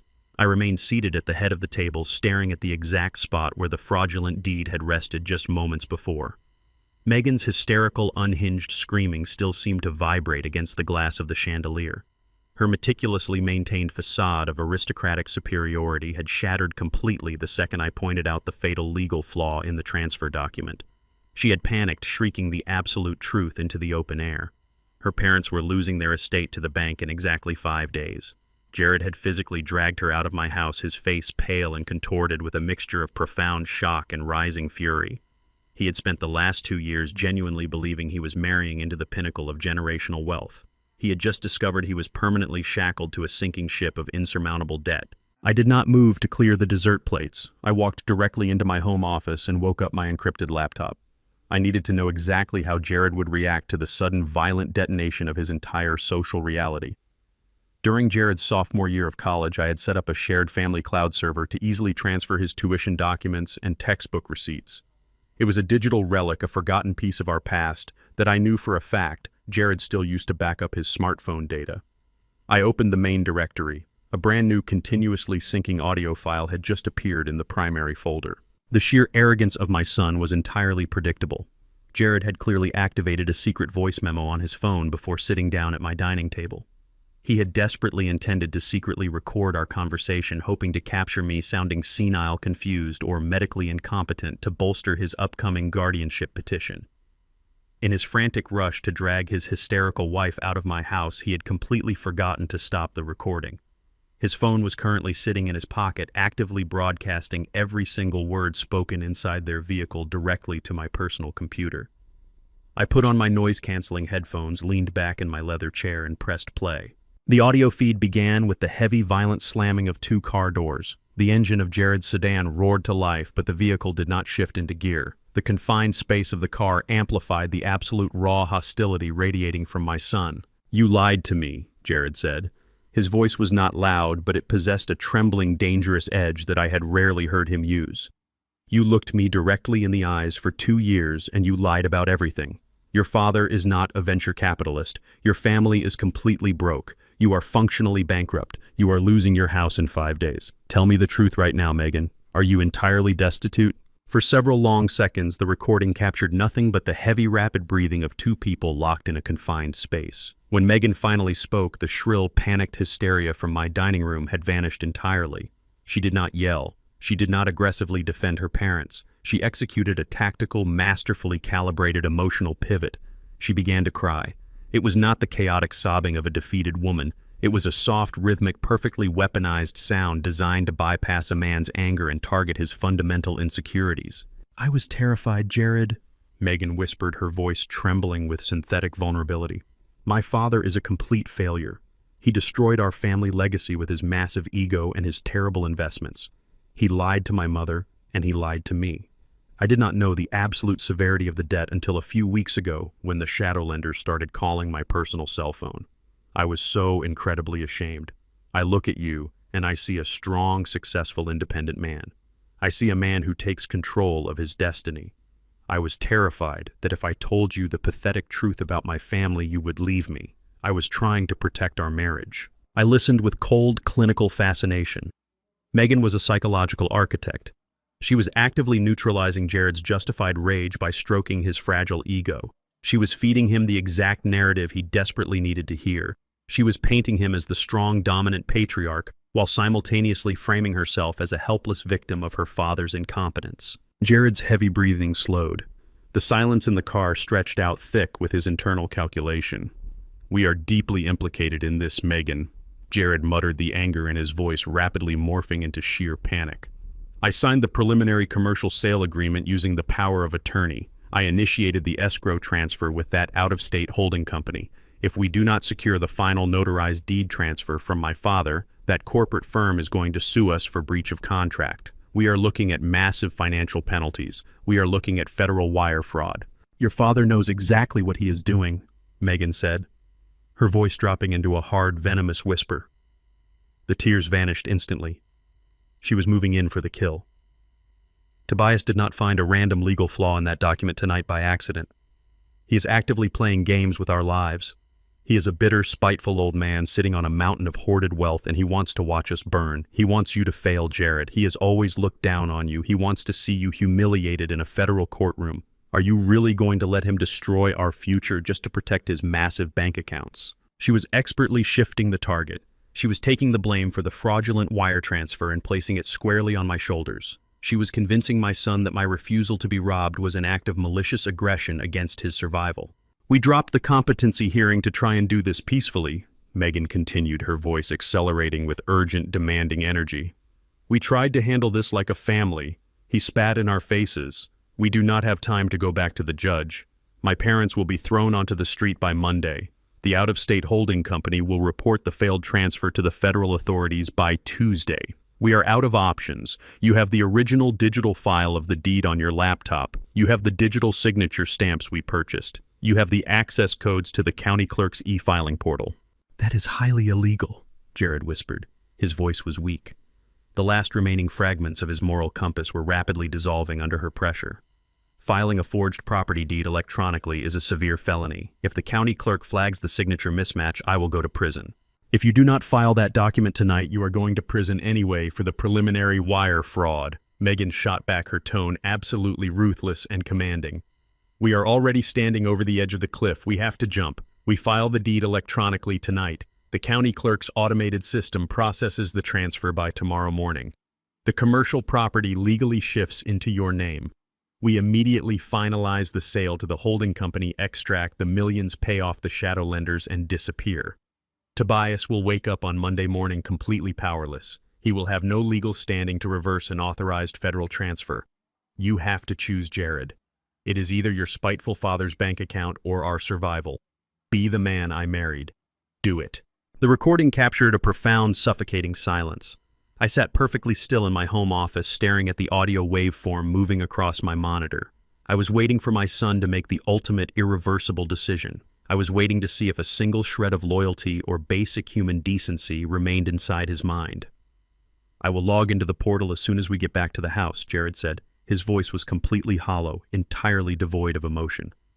"I will file the transfer." The engine revved loudly. The audio feed cut to static as the car pulled away from the curb and drove into the night. I removed my headphones and placed them gently on the desk.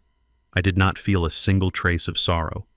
I felt the absolute cold satisfaction of a trap snapping shut with flawless mechanical precision. I closed the audio file and opened my encrypted email client. I had previously instructed Richard Sullivan to place a highly classified priority legal alert on the downtown commercial property through the county clerk's internal fraud division. Any attempt to modify, transfer, or encumber the deed would trigger an immediate automated notification directly to my secure inbox. I sat in the darkness of my office and waited. 45 minutes later, the screen illuminated my face with a bright, solitary notification. The subject line was generated automatically by the state property registration portal. It confirmed the successful electronic submission of a warranty deed transferring total ownership of my commercial building to Jared Roberts. My son had just electronically filed a massively forged legal document across state lines using a federal registry network. He had officially cemented the final undeniable element of a multi-million-dollar federal crime. He had chosen the fraudulent wife, and he had chosen the money. He believed he had just secured his wealthy future. He did not realize he had just locked the door to his own federal prison cell. I picked up my smartphone and forwarded the automated county alert directly to Richard Sullivan. The message I attached contained only 3 words: "Execute the strike." The pale light of early morning had barely crested the city skyline when the secure line on my desk phone shattered the silence of my home office. I had remained awake the entire night watching the digital timestamp on the county clerk's automated fraud alert glow in the darkness. I picked up the receiver on the first ring. Richard Sullivan did not bother with pleasantries. His voice was sharp, analytical, and completely devoid of fatigue. He informed me that the county clerk's internal fraud division had successfully intercepted Jared's electronic submission. The forged warranty deed transferring total ownership of my downtown commercial property was currently suspended in a digital holding pattern. Because Sullivan had preemptively filed a classified legal alert on the property, the automated system had flagged the fraudulent signature mismatch before the transfer could be legally finalized in the public registry. Sullivan explained the precise mechanics of the federal legal threshold. If we maintained the fraud alert and instructed the county clerk to reject the submission, Jared would be guilty of attempted real estate fraud and state-level forgery. Those were serious charges, but a high-priced defense attorney could potentially argue that Jared was acting under severe emotional distress, negotiating a plea deal that might result in probation or a suspended sentence. Sullivan stated clearly that if we wanted to guarantee a mandatory minimum sentence in a federal penitentiary, we needed to cross a very specific legal boundary. We needed the fraudulent document to officially record on a federal level. We needed the state to formally recognize the forged transfer. I did not hesitate. I instructed Sullivan to immediately contact his liaison inside the county clerk's office.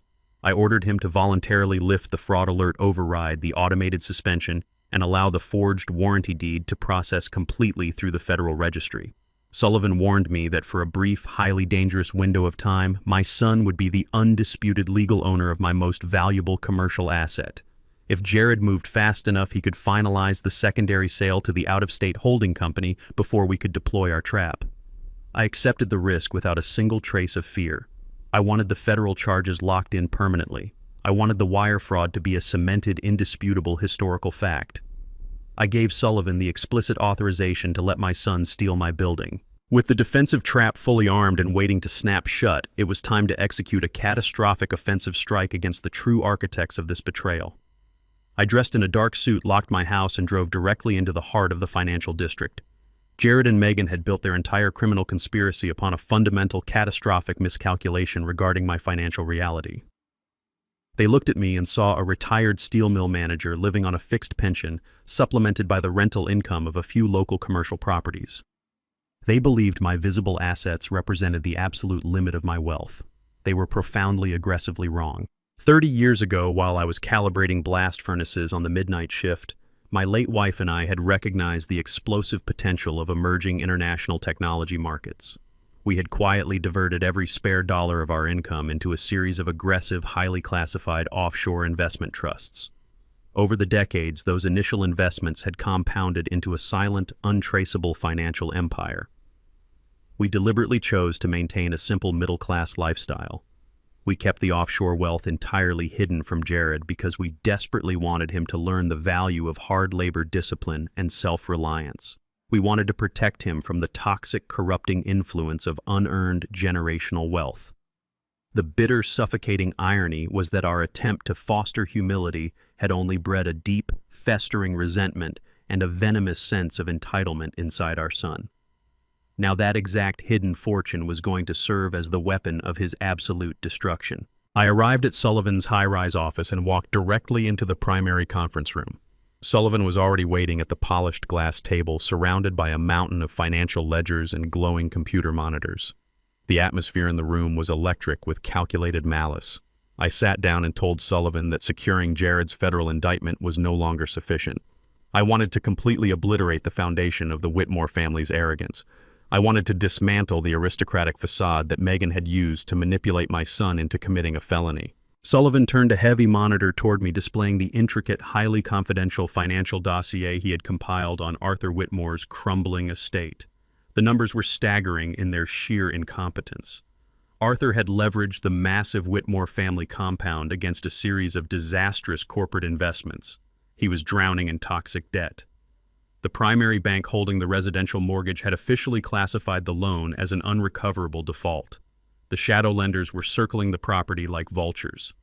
Sullivan confirmed the exact timeline Megan had screamed in my dining room. The bank was legally positioned to initiate aggressive public foreclosure proceedings in exactly 5 days. I leaned forward, resting my hands flat against the cold glass table. I looked at Sullivan and delivered my instructions with the mechanical precision of an industrial executioner. I told him that I did not want a faceless corporate bank to foreclose on Arthur Whitmore. I did not want the state to take their family home. I wanted absolute dictatorial control over their physical sanctuary. I instructed Sullivan to immediately utilize the liquid capital inside my offshore trusts to contact the primary bank. I ordered him to purchase the entirety of the Whitmore's defaulted residential debt portfolio directly from the institutional lenders. Sullivan's eyes narrowed in cold, predatory approval. He understood the tactical brilliance of the maneuver instantly. Banks despise the messy, prolonged public spectacle of residential foreclosures. They prefer liquidity. If we offered to purchase the toxic debt portfolio in a single massive cash transaction, the bank would eagerly sign over the rights to avoid the legal friction of an eviction. Sullivan picked up his encrypted phone and initiated the corporate buyout through a masked anonymous holding company registered entirely under my ultimate control. I sat in the silent conference room and watched a master corporate litigator dismantle a family legacy in less than 3 hours. Sullivan ruthlessly negotiated the premium cash transfer, entirely bypassing the standard bureaucratic delays. He leveraged the massive weight of my offshore capital to force the immediate unconditional surrender of the deed of trust. By early afternoon, the digital transaction cleared the federal banking networks. The legal shift in power was absolute, silent, and totally devastating. Sullivan printed the final confirmation documents and slid them across the glass table. I picked up the heavy watermarked pages. I was holding the physical promissory notes and the exclusive deed of trust to the Whitmore estate. The bank was completely removed from the equation. I was no longer merely a victim defending a commercial asset against a forged deed. I was now the sole undisputed creditor of Arthur Whitmore's entire existence. I stood by the floor-to-ceiling window looking out over the sprawling city, feeling the weight of the legal documents in my hand. Somewhere in a luxurious, heavily mortgaged apartment, Jared and Megan were undoubtedly celebrating. They were opening champagne, entirely convinced that their fraudulent digital filing had successfully secured their wealthy future. They believed they had outsmarted a tired, isolated old man. They had absolutely no idea that their stolen commercial building was a highly calibrated federal trap designed to lock them in prison. More importantly, they had no idea that while they were celebrating their theft, the very ground beneath the Whitmore family's feet had shifted ownership. The iron grip was now perfectly complete. I held the absolute, unassailable legal authority to render Arthur and his arrogant family entirely homeless by the end of the week, and I possessed the exact mechanism to watch my son realize he had destroyed his life for absolutely nothing. The following morning arrived with a deceptive calm. While Richard Sullivan meticulously dismantled the Whitmore family's legal claim to their sprawling estate, Jared and Megan operated under a spectacular delusion of absolute victory.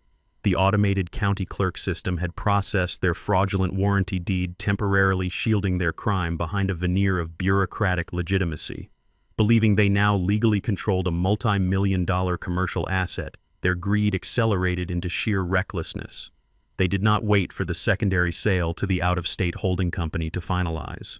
They needed immediate gratification to soothe the massive blow of Arthur Whitmore's impending bankruptcy. Through Sullivan's relentless surveillance of their financial footprint, I watched them orchestrate a masterclass in premature celebration. Jared leveraged the pending escrow agreement and the forged commercial deed as absolute proof of impending wealth. He approached a luxury real estate broker and secured a lease on a sprawling glass-walled penthouse in the city's most exclusive residential high-rise. They signed the contract with arrogant flourishes, committing to an astronomical monthly rent and a massive security deposit based entirely on phantom capital. They hired premium moving companies to transport their belongings out of their previous modest apartment, charging every single expense to a new tier of high-interest credit cards.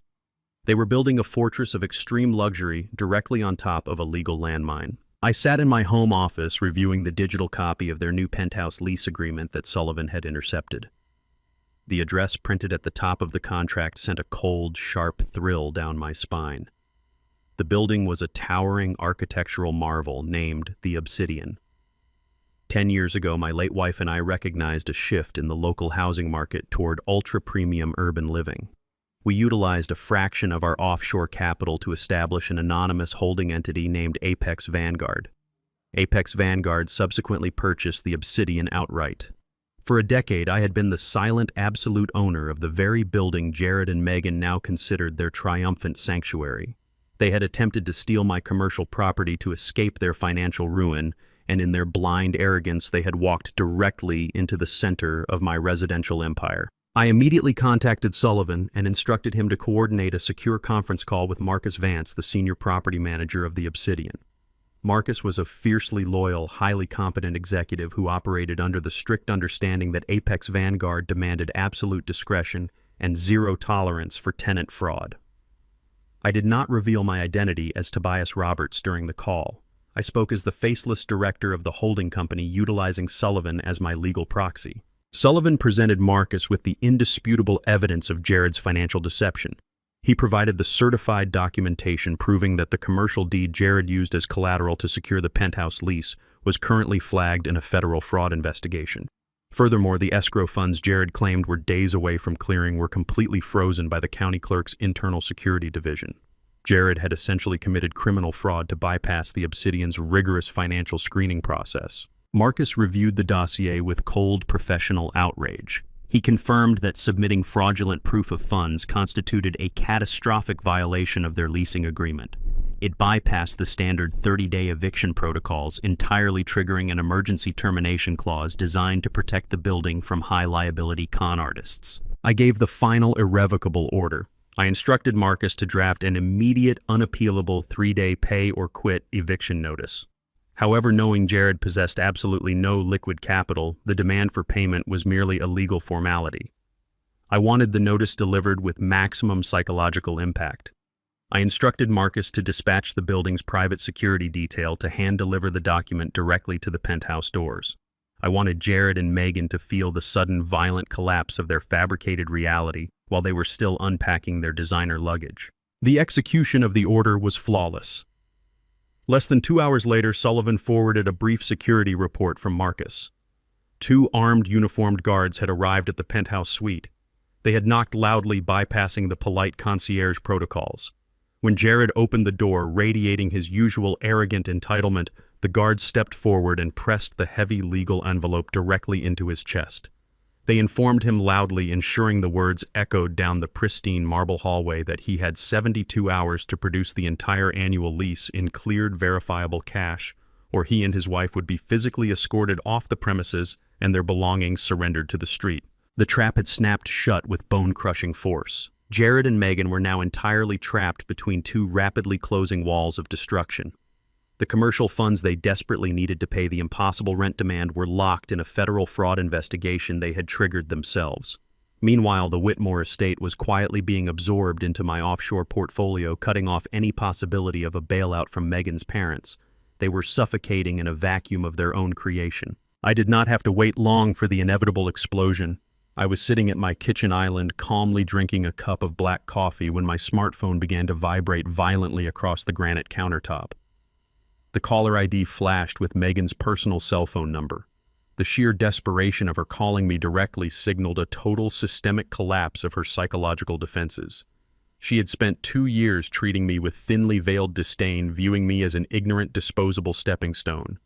Now she was dialing my number as a drowning woman reaching for a life raft. I let the phone ring 4 times, methodically, savoring the mechanical sound before slowly dragging my thumb across the screen to answer.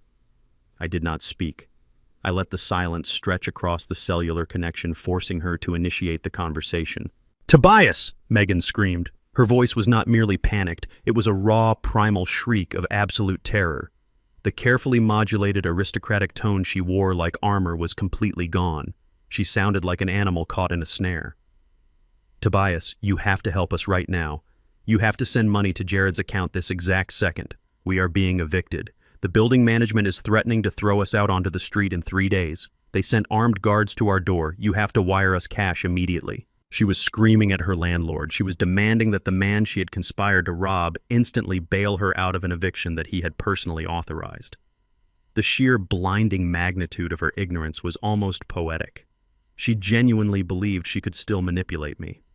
She believed that playing the role of the terrified, helpless daughter-in-law would trigger a protective instinct I had permanently severed days ago. "Why would armed guards arrive at your door, Megan?" I asked. I kept my voice incredibly slow, flat, and entirely drained of empathy. I projected the cold detachment of a bank teller declining a fraudulent transaction. Jared assured me your family was incredibly wealthy. He assured me the transfer of my commercial property was necessary to facilitate your massive new investments. If you are so wealthy, why are you begging an old man for rent money? The escrow is delayed, she sobbed, her breath hitching wildly into the receiver. The commercial transfer got stuck in a county holding pattern. We do not have access to the funds yet.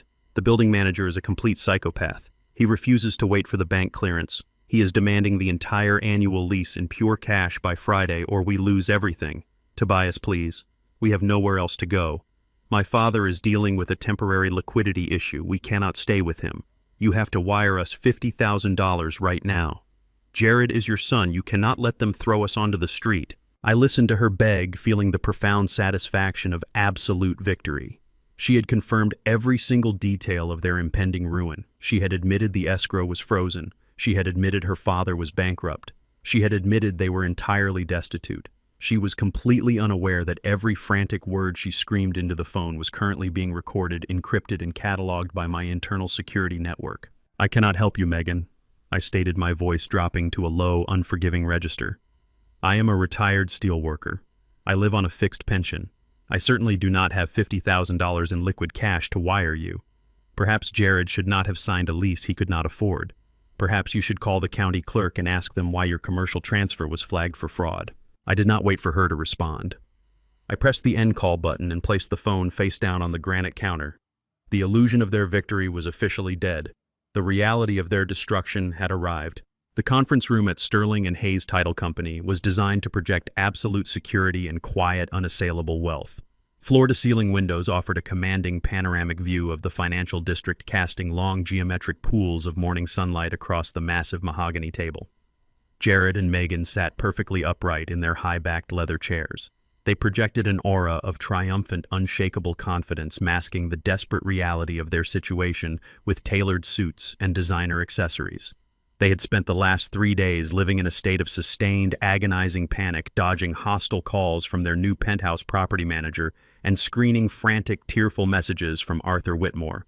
But sitting in this pristine room, breathing in the scent of polished wood and expensive coffee, they believed they had finally crossed the finish line. The out-of-state holding company representative sat directly across from them. He was a sharp-suited, aggressive corporate buyer named Vance who was eager to acquire my downtown commercial building at a significant cash discount. Vance had brought his own legal counsel, completely unaware that he was participating in a massive criminal conspiracy. At the head of the table sat the senior escrow officer, a meticulous woman efficiently organizing the final stacks of transfer documents. The air conditioning hummed a low, steady rhythm. The atmosphere was completely sterile, entirely professional, and thick with impending wealth. Jared reached out and confidently picked up the heavy silver pen provided by the title agency. His hand hovered directly over the signature line of the final closing contract. This single stroke of ink was the ultimate threshold. It was supposed to legally finalize the fraudulent sale, instantly releasing millions of dollars in wired funds directly into their newly opened shielded offshore accounts. Megan watched the polished tip of the pen with hungry, unblinking eyes. Her breathing was shallow and rapid. She believed her absolute salvation was literally seconds away. She believed she had successfully outmaneuvered a retired, ignorant old man, secured her permanent aristocratic status, and generated the exact capital required to save her bankrupt father and stop their own humiliating penthouse eviction. The heavy, frosted glass doors of the conference room did not simply open. They swung inward with a violent, synchronized force that shattered the quiet corporate professionalism of the space. I walked directly into the center of the room. Richard Sullivan marched precisely one step behind my right shoulder, carrying a thick, reinforced leather briefcase. 2 imposing private security contractors flanked us, their presence instantly transforming the sterile business environment into a highly hostile tactical zone. They moved with silent military efficiency, immediately taking positions against the back wall and completely blocking the primary exit. The heavy thud of their boots on the hardwood floor echoed like a judge's gavel. I did not look at this corporate buyer. I did not look at his attorney. I did not look at the escrow officer. I locked my eyes entirely on my son. Jared froze. The physical shock was so absolute that his brain seemed to disconnect from his nervous system. The heavy silver pen slipped from his trembling, powerless fingers and clattered loudly against the mahogany wood, rolling across the documents. All the color drained from his face in a single catastrophic instant, leaving his skin a sickly, translucent gray. He stared at me with the wide, uncomprehending terror of a man who had just watched a ghost step out of the shadows. Megan physically recoiled in her chair. Her perfectly manicured hands flew to her mouth to stifle a sudden ragged gasp. The arrogant, untouchable facade she had worn like impenetrable armor for the past 48 hours dissolved into pure primal panic. They had fundamentally believed I was sitting in my suburban home completely defeated and entirely ignorant of their electronic forgery. They had assumed I was powerless to stop the automated machinery of the county registry. My physical presence in this highly secure corporate sanctuary was an absolute terrifying impossibility in their minds. The escrow officer stood up abruptly, her expression caught between profound confusion and rapidly rising alarm. She demanded to know who we were and reached for the telephone console, threatening to summon building security. Richard Sullivan stepped forward before her hand could touch the receiver. He projected the absolute crushing weight of a senior corporate litigator. He did not raise his voice, but he spoke with a cold, surgical precision that instantly commanded the entire room.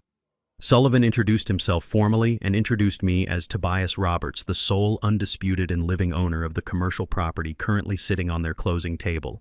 He placed his heavy leather briefcase on the polished wood, snapped the brass locks open with a sharp click, and extracted a thick stack of certified, watermarked legal documents. He spread them out directly over Jared's fraudulent contracts, entirely covering the signature lines. Sullivan turned his attention directly to Vance and his corporate attorney.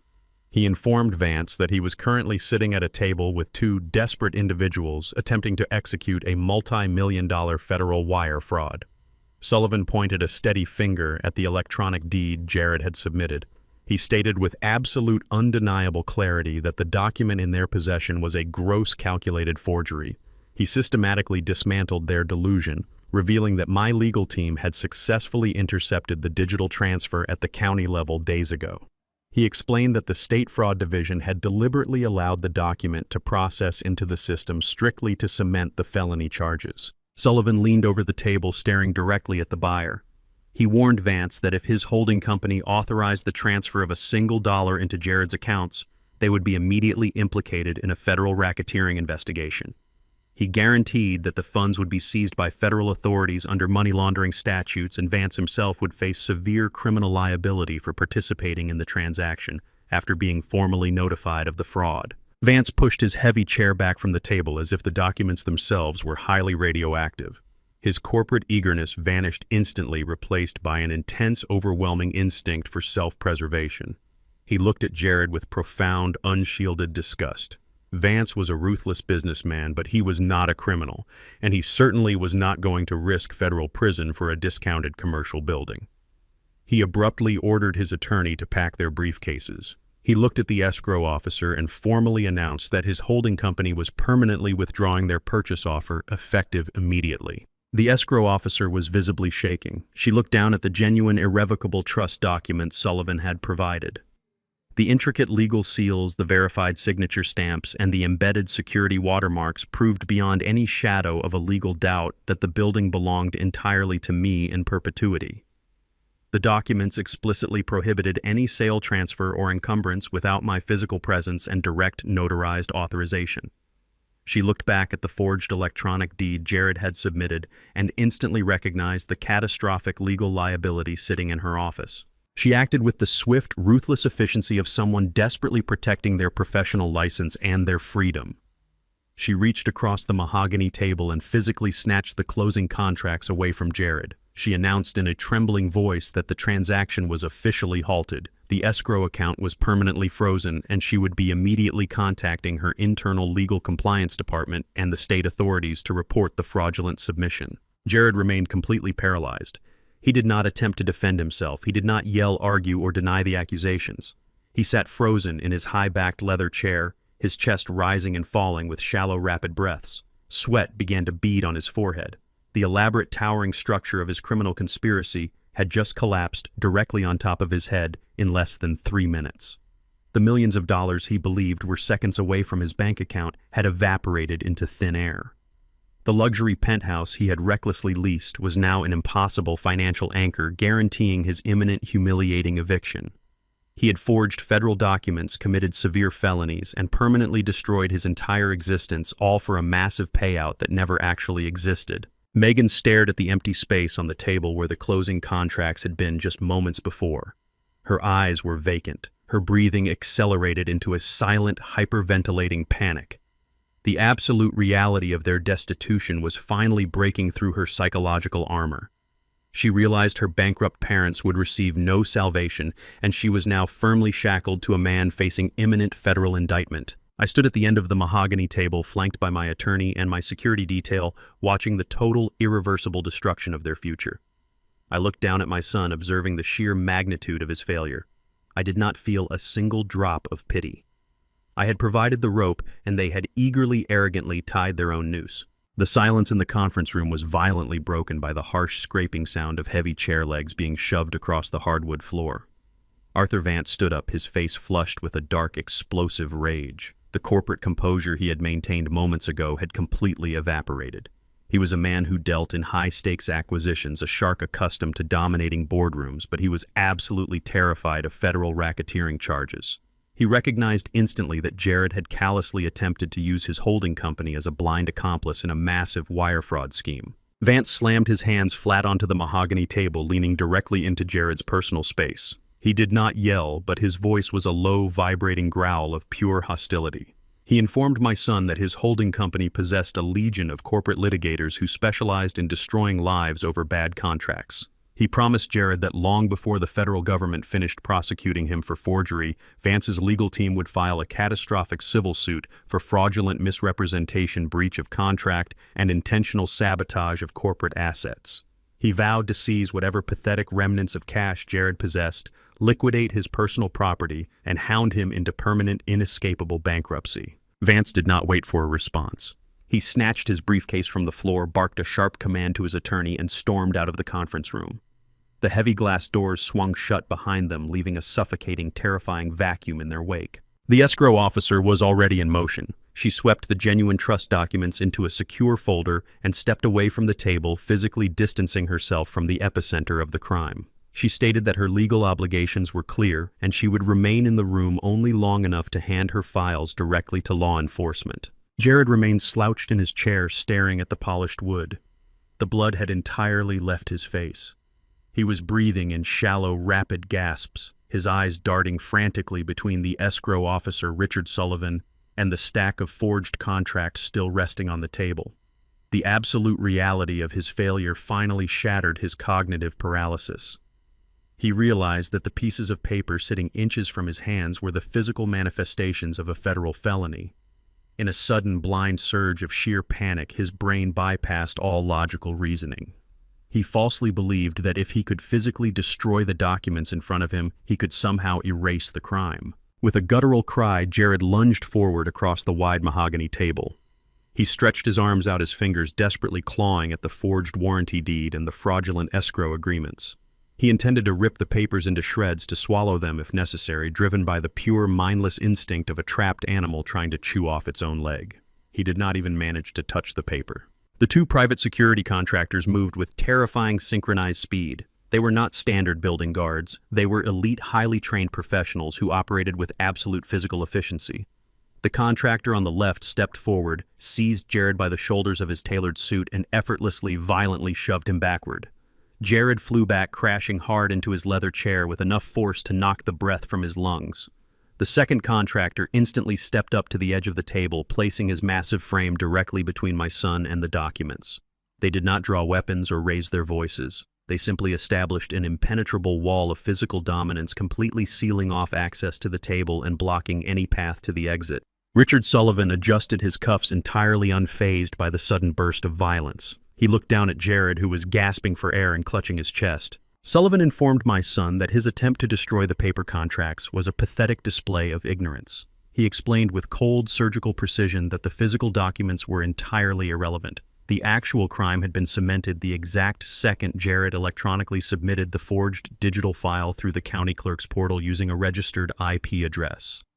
The Federal Registry had automatically logged the time, the location, and the specific digital signature stamps Jared had purchased.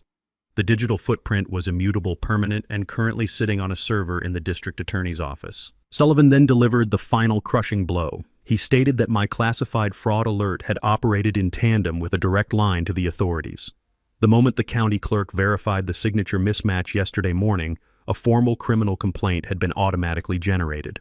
Sullivan calmly checked his watch and announced that local law enforcement, accompanied by federal investigators from the Financial Crimes Division, had been dispatched 20 minutes ago.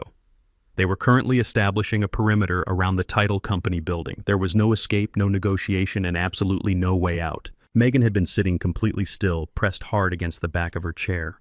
She was calculating the variables of her destruction at lightning speed. She heard the words federal investigators and money laundering. She saw the absolute uncompromising trap closing around them.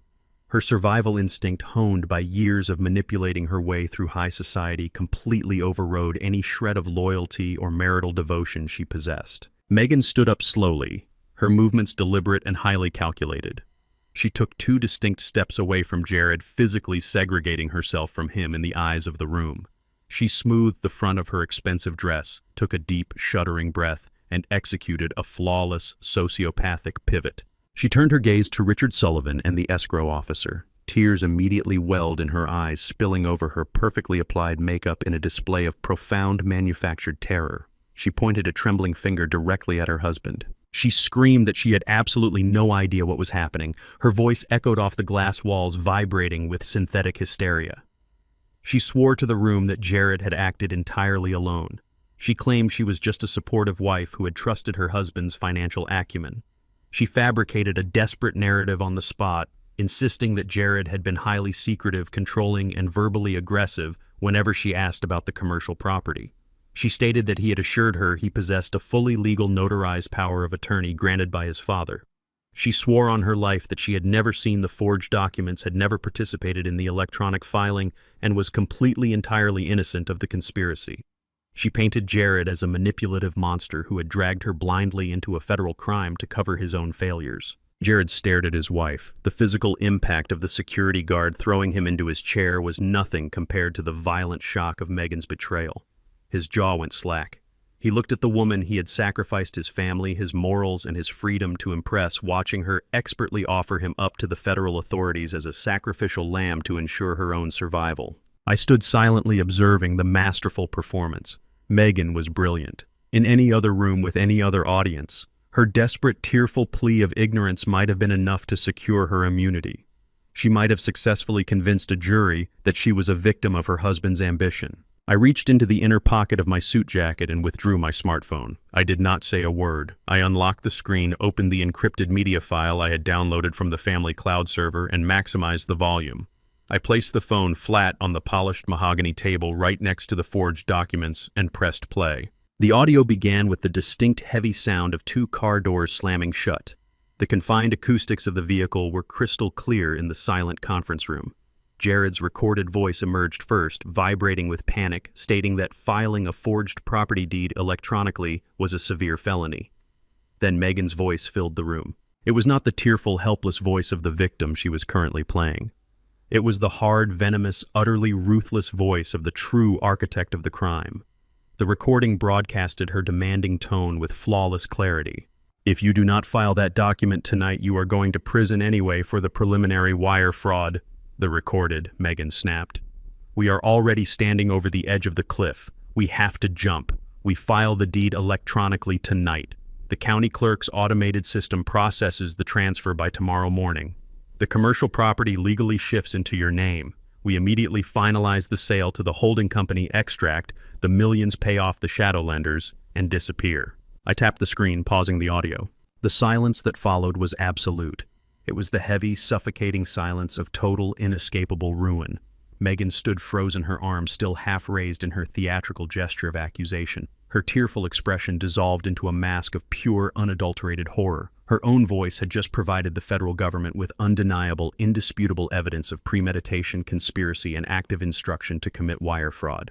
She was completely legally chained to the crime. There was no defense attorney on earth capable of explaining away that recording. Jared let out a hollow, broken sound, a pathetic mixture of a laugh and a sob, realizing that the woman who had just tried to destroy him had destroyed herself in the process. I looked through the floor-to-ceiling windows. Down on the street level, directly outside the main entrance of the title company, a convoy of black tactical vehicles and marked police cruisers swung aggressively into the loading zone. Heavy doors opened, and armed officers began pouring onto the pavement. The reflection of flashing red and blue lights began to pulse rhythmically against the glass walls of our conference room, casting long, sweeping shadows over my son and his fraudulent wife.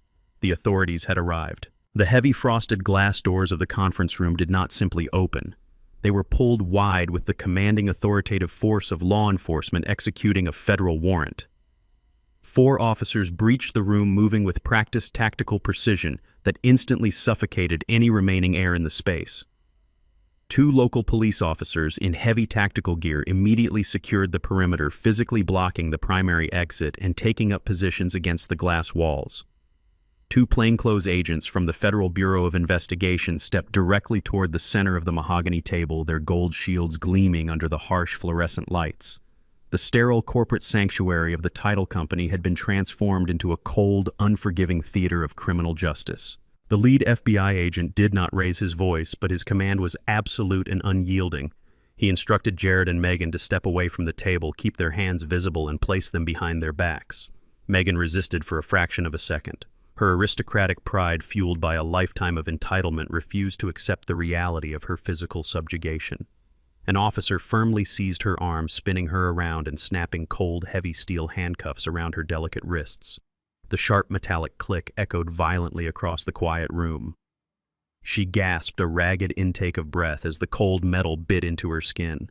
Her designer dress and immaculate styling were instantly reduced to a mocking contrast against the brutal reality of her physical restraint. Jared did not resist. His legs simply gave out. An officer had to physically haul him up by the armpits to prevent him from collapsing entirely onto the polished hardwood floor. As the handcuffs secured his wrists, the last remaining shred of his arrogant delusion shattered into dust. He began to weep. It was not a quiet, dignified sorrow. It was the loud, jagged, hyperventilating sobbing of a terrified child who suddenly realized the fire he started was going to burn him alive. He looked across the room at me, his face slick with sweat and tears, his eyes wide with blind panic. He begged me to stop them. He screamed that I was his father, that I could not let federal agents take him away in chains. He promised frantically to rip up the forged contracts, to cancel the penthouse lease, to walk away, and never ask me for another dime as long as he lived. He offered empty, desperate promises, completely failing to understand the sheer magnitude of the mechanism he had triggered. He believed this was a family dispute that could be resolved with an apology. I looked at him with absolute, unforgiving detachment. I explained that he was operating under a fundamental, catastrophic misunderstanding of the law. I told him that I was not pressing charges. I had no power here. The exact second he forged a digital signature and transmitted a fraudulent commercial deed across state lines through a county server, he committed a severe federal offense. I explained that the United States government was now the sole prosecuting entity. I had absolutely zero power to stop a federal indictment, even if I possessed the desire to do so. The federal agents were not standing in this room as a favor to me. They were there to protect the integrity of the financial system from a calculated multi-million-dollar wire fraud conspiracy. The boulder was rolling down the mountain, and Jared had strapped himself directly to its path. Vance, the corporate buyer, watched the scene unfold with thinly veiled disgust. His attorney rapidly took notes, ensuring their holding company was entirely legally distanced from the crime scene. The escrow officer stood frozen against the back wall, clutching her files to her chest as if they were a physical shield protecting her from the fallout. They were witnessing the catastrophic, humiliating end of a criminal enterprise. The lead FBI agent began reciting their Miranda rights in a flat, monotone voice. The words washed over Jared and Megan, cementing their new, inescapable reality. They had the right to remain silent. Anything they said could and would be used against them in a court of law. Megan stared blankly at the audio recorder still sitting on the mahogany table. She realized with crushing, undeniable clarity that her own arrogant, demanding voice had just provided the federal prosecutor with an unbreakable case. Her desperate attempt to throw Jared under the bus had backfired completely. The officers began to maneuver them toward the door. Jared stumbled, his knees weak and buckling, while Megan held her head down, desperately trying to hide her face behind her disheveled hair. We followed them out of the conference room, moving steadily through the pristine, marble-lined lobby of the title company. Dozens of employees and clients stopped their conversations, staring in stunned, dead silence as the wealthy, polished couple was paraded through the building in steel cuffs. It was a walk of absolute public ruin. As the automatic glass doors slid open to the glaring sunlight of the street level, a silver luxury sedan pulled abruptly into the loading zone directly behind the parked police cruisers. Arthur and Eleanor Whitmore stepped out of the vehicle. They were dressed in impeccable country club attire, their faces glowing with arrogant anticipation.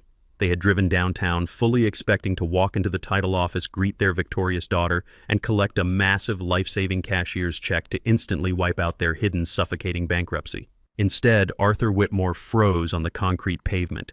He watched in absolute paralyzed horror as an armed police officer placed a heavy hand on top of his daughter's head and forcefully shoved her into the caged back seat of a marked federal patrol car. The heavy doors of the police cruisers slammed shut with a sickening thud. The sirens chirped a brief, sharp warning to clear the intersection, and the convoy accelerated away from the curb, merging seamlessly into the heavy downtown traffic. Jared and Megan were gone, swallowed entirely by the federal justice system. I stepped out onto the sunlit pavement, slowly buttoning my suit jacket. Richard Sullivan walked calmly beside me, clutching his reinforced leather briefcase. My private security contractors fanned out instinctively, maintaining a secure perimeter around us. Arthur Whitmore remained frozen on the concrete, his face rapidly turning a dangerous, volatile shade of crimson. The initial shock of seeing his daughter arrested evaporated in an instant, replaced by a blind, explosive fury. He spotted me standing near the entrance of the building and charged forward, his fists clenched tightly at his sides. Eleanor Whitmore trailed behind him, her manicured hands covering her mouth in a state of sustained shock. Arthur closed the distance rapidly, stopping just inches from the invisible barrier created by my security detail. He screamed that this was an absolute outrage and illegal targeted harassment of his family. He pointed a trembling manicured finger directly at my chest, his voice echoing loudly across the busy financial district. He threatened to deploy his vast army of corporate litigators. He promised to file catastrophic civil lawsuits for false imprisonment, malicious prosecution, and severe emotional distress.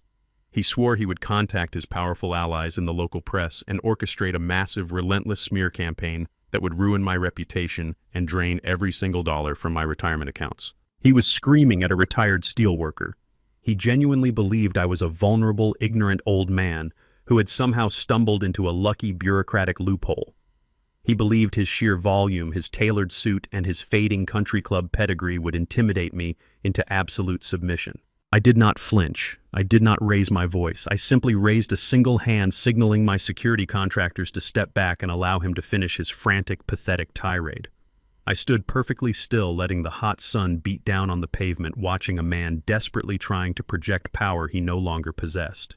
When he finally ran out of breath, his chest heaving and spit flying from his lips, I reached smoothly into the inner breast pocket of my suit jacket. I withdrew a thick, heavy legal envelope made of rigid parchment.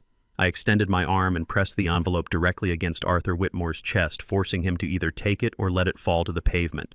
He grabbed it instinctively, looking down at the stark legal seal stamped across the front of the paper. I spoke with the cold, measured rhythm of a metronome. I informed him that I was intimately aware of his true financial reality. I detailed the precise, humiliating mechanics of his hidden ruin. I explained that I knew he had been dodging aggressive creditors for over 14 months. I knew he had secretly defaulted on the massive, suffocating mortgage attached to his sprawling estate while continuing to host lavish, expensive dinners at his exclusive country club. I knew his entire aristocratic existence was a hollow, rotting shell built entirely on unsecured debt and phantom equity. Arthur stared at me, his eyes widening in pure, unadulterated terror. His loud threats of lawsuits and press campaigns died instantly in his throat. I watched the realization hit him like a physical blow. I explained that my holding company, Apex Vanguard, specialized in acquiring distressed premium debt portfolios. 6 days ago, recognizing the profound financial vulnerability of the Whitmore family, my legal team approached his primary lender. The bank was desperate to offload a toxic, non-performing asset before it triggered an internal audit. I purchased the entire promissory note attached to the Whitmore estate for a fraction of its original value in pure liquid cash. I was no longer his daughter's disposable father-in-law. I was the sole, absolute owner of his debt. Eleanor Whitmore let out a sharp, choked sob, collapsing heavily against the side of their leased luxury sedan. Arthur looked down at the envelope in his hands, his fingers shaking violently as he traced the outline of the legal seal. He could not speak. The oxygen had been entirely sucked out of his lungs. I did not give him a chance to recover. I delivered the final, irrevocable blow. I informed him that standard foreclosure proceedings usually permitted a 90-day grace period to vacate the premises. However, because his specific debt portfolio was directly tied to the fraudulent commercial transfer his daughter had just attempted to execute, my legal counsel had triggered an immediate emergency acceleration clause based on criminal liability. The standard eviction timeline was entirely void. I looked Arthur Whitmore directly in the eyes and watched his fragile ego completely shatter. I told him he had exactly 48 hours to pack whatever pathetic remnants of his life he could fit into the trunk of his car and vacate the premises. If he remained on my property 1 single minute past the deadline, armed sheriff's deputies would arrive to physically drag him out the front door and throw his belongings onto the street. The illusion was dead. The Whitmore empire had officially collapsed into dust. I left the financial district behind the flashing red and blue lights of the federal cruisers fading into the rearview mirror of Sullivan's vehicle. The silence of my suburban home that evening was profound and absolute. It was the deep settling quiet that follows a massive structural collapse. I walked into my kitchen, poured a single glass of cold water, and stood looking out the window at the darkening street. I had spent the last 2 years absorbing constant humiliation, playing the role of the ignorant, disposable old man, while my son and his wife actively plotted my financial execution. Now the elaborate fantasy they had constructed was entirely dead, replaced by the crushing machinery of the federal justice system. The shrill, sudden ringing of the landline shattered the quiet of the house. I did not move immediately. I let the mechanical sound echo against the tile walls, knowing exactly who was on the other end of the connection. I slowly placed my glass on the granite counter and picked up the receiver. An automated, pre-recorded voice filled the line, stating that I was receiving a collect call from an inmate at the county correctional facility. The system prompted me to press 1 to accept the charges. I pressed the button, listening to the brief electronic click that connected my quiet kitchen to the grim concrete reality of a holding cell. Jared did not wait for me to speak. His voice erupted through the speaker, frantic, ragged, and completely stripped of the arrogant corporate polish he wore like a second skin. Dad, please do not hang up." He was weeping. It was not a quiet, dignified sorrow. It was the loud, hyperventilating panic of a man who had suddenly realized he was drowning. I could hear the chaotic background noise of the county jail behind him, the echoing shouts of inmates, the heavy clanking of steel doors, and the harsh, sterile hum of an environment designed to strip away human dignity. Jared was trapped in a nightmare he had built with his own 2 hands. "They put me in a holding cell with 30 other men, Dad," Jared sobbed, his breath hitching violently. "It smells like ammonia and sweat. I have been sitting on a concrete floor for 8 hours. The federal magistrate denied my standard processing. They labeled me an extreme flight risk because of the offshore accounts Megan set up. They set my bail at $2 million. I need 10% to secure a bond. I need $200,000 wired tonight, or they are going to transfer me to the maximum security federal block by tomorrow morning. You have the money, you own the building, you have to bail me out right now." He was still giving orders. Even from the bottom of a federal holding cell, the entitlement was so deeply ingrained in his psychology that he genuinely expected me to act as his personal bank. I leaned against the kitchen counter, my expression entirely unreadable in the dim light. I did not feel a single surge of paternal panic. I felt a cold, surgical clarity. Why would I authorize a wire transfer to release a man who just attempted to steal my entire livelihood, Jared? I asked. My voice was perfectly flat, completely devoid of empathy. "It was Megan!" Jared screamed into the receiver, his voice cracking with desperation. He abandoned his wife with terrifying speed, entirely willing to serve her up to save himself. She manipulated everything. She was the one who found the offshore banking contacts. She hired the digital forger who bypassed the county clerk's portal. She told me that if I did not secure the commercial building, she would leave me. She threatened to go to her father and have me blacklisted from the financial sector. I was trapped. I was just trying to save my marriage. She brainwashed me into doing this. You have to believe me. I am a victim here. I closed my eyes, letting out a slow, measured sigh. His cowardice was absolute. He was a grown man shifting the blame for a federal felony onto his spouse because he lacked the fundamental spine to own his failure. "You are not a victim of Megan's ambition, Jared," I stated, my tone dropping to a low, unforgiving register. "You are a victim of my leniency. The line went silent for a fraction of a second, save for the heavy, jagged sound of his breathing.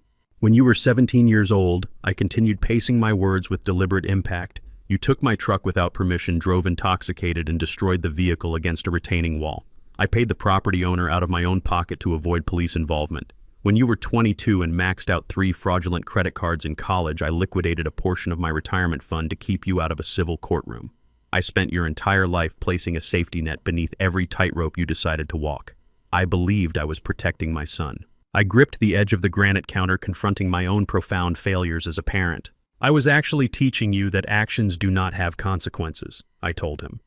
I taught you that you could destroy property, break the law, and manipulate the system, and your father would always arrive to clean up the wreckage. You forged a federal document and attempted to steal millions of dollars because you fundamentally believed you would never have to pay the price. You looked me in the eye and lied to my face because you thought I was a stupid, disposable old man. I am removing the safety net. I will not wire a single cent to the bail bondsman. You are going to sit in that concrete cell and you are going to face the federal prosecutor on your own. No! Jared shrieked, the sound tearing through the telephone receiver. You cannot do this to me. I will lose everything.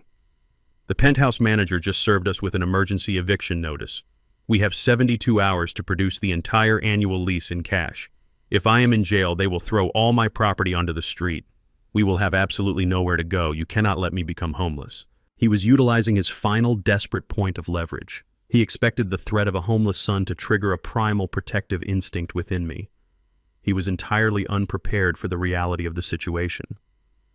An emergency eviction notice, I repeated, letting the words hang heavily in the air. Did you happen to read the name of the holding company printed at the top of that legal document before the armed guards escorted you out of the lobby? I do not care about the holding company, Jared sobbed frantically. It is some faceless corporate entity called Apex Vanguard. They are ruthless. They refuse to wait for the escrow funds to clear. They do not care that I am facing an indictment. You have to help me fight them.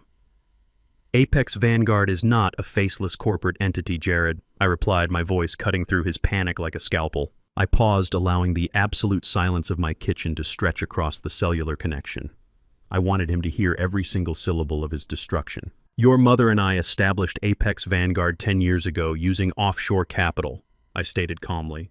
I am the sole undisputed owner of the Obsidian. I own your penthouse. I personally instructed the senior property manager to reject your fraudulent proof of funds.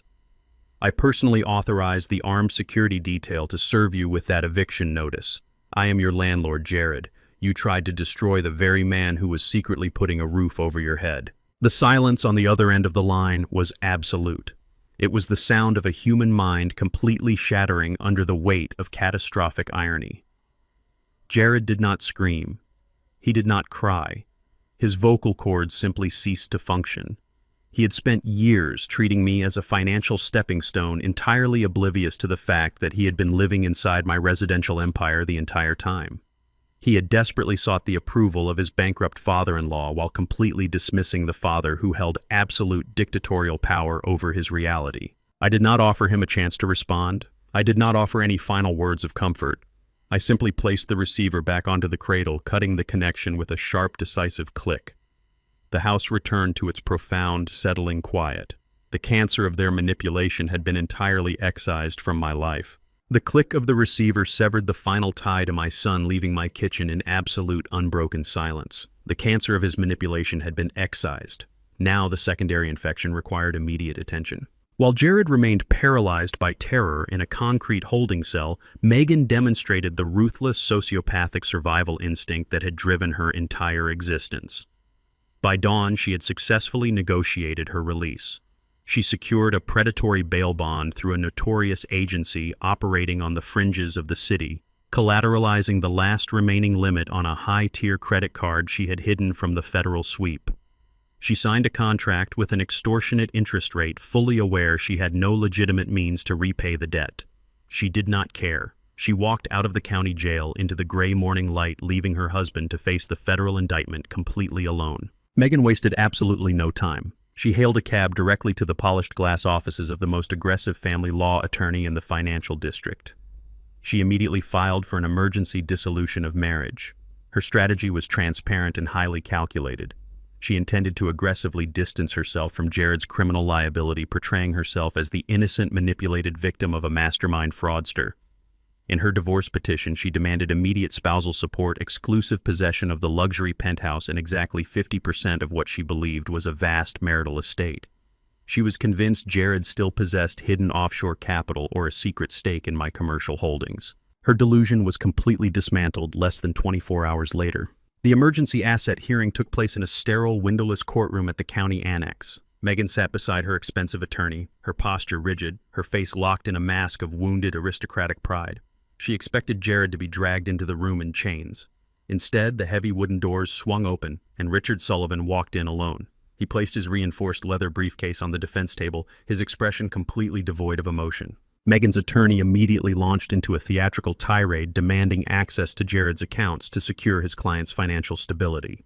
Sullivan did not interrupt. He waited for the lawyer to finish his aggressive posturing before calmly opening his briefcase and sliding a thick stack of federal documents across the table. Sullivan informed the court that there was absolutely nothing to divide. He explained with surgical precision that the Federal Bureau of Investigation, acting under the authority of the wire fraud statutes, had successfully executed a total asset freeze. Every single bank account, investment portfolio, and liquid asset bearing Jared's name had been completely seized by the federal government pending the criminal trial. Megan's face drained of color. She lunged forward, insisting that she had a legal right to the marital home and the corporate assets. Sullivan did not even look at her. He simply handed the judge the verified deeds and trust documents belonging to Apex Vanguard. He proved beyond a shadow of a doubt that the penthouse, the vehicles, and the commercial holding company were entirely owned by my private trust. Jared possessed zero equity. He was a tenant who had just been legally evicted. Sullivan then delivered the final crushing blow. He produced the financial ledger detailing Jared's actual net worth.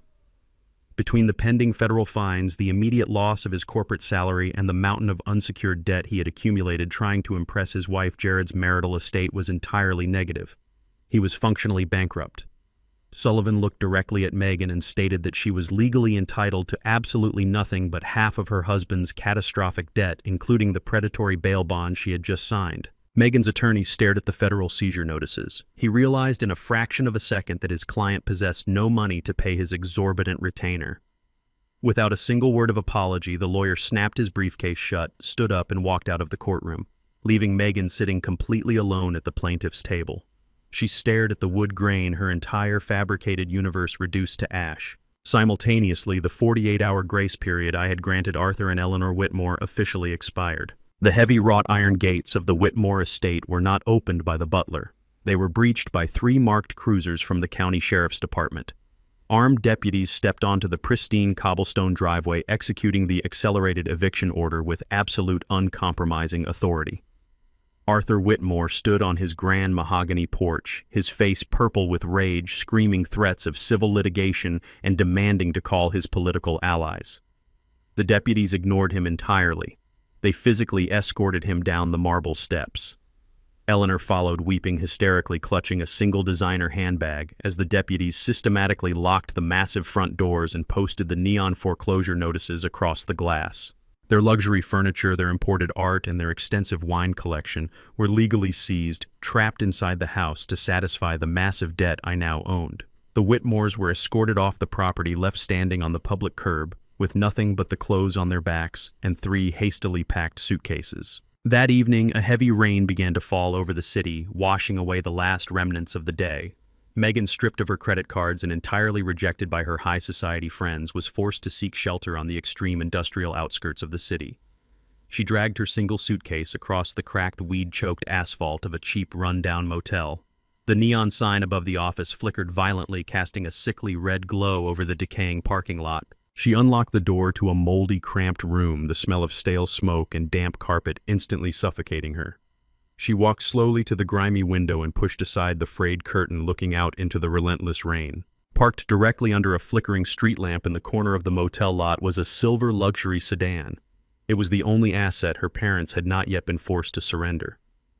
Through the rain-streaked windshield, Megan could see the silhouettes of Arthur and Eleanor Whitmore. The engine was off to conserve gas. They were huddled in the front seats, draped in coats, preparing to spend the night living out of their vehicle. The aristocratic empire they had murdered and manipulated to protect had completely collapsed, leaving them trapped in the cold, inescapable reality of the gutter. The morning sun broke through the heavy overcast sky, casting a sharp, unforgiving light across the glass facade of the obsidian. I stood in the pristine, marble-lined hallway of the top floor, my hands resting comfortably in the pockets of my overcoat. The silence of the luxury corridor was broken by the heavy, chaotic sounds of manual labor. 4 armed sheriff's deputies supervised a crew of professional movers who were systematically dismantling the penthouse Jared and Megan had occupied. I watched with absolute quiet detachment as the physical manifestations of their unchecked greed were hauled out of the double doors.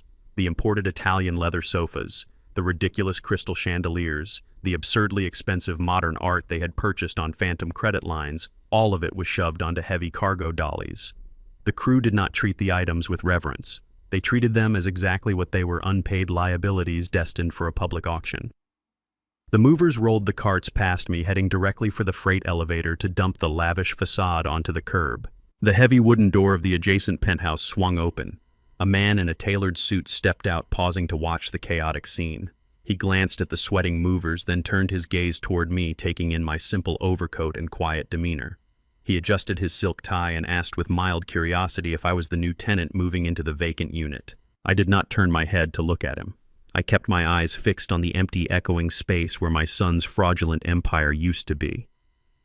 I replied in a calm, steady voice that I was the owner of the building and I was simply taking out the trash.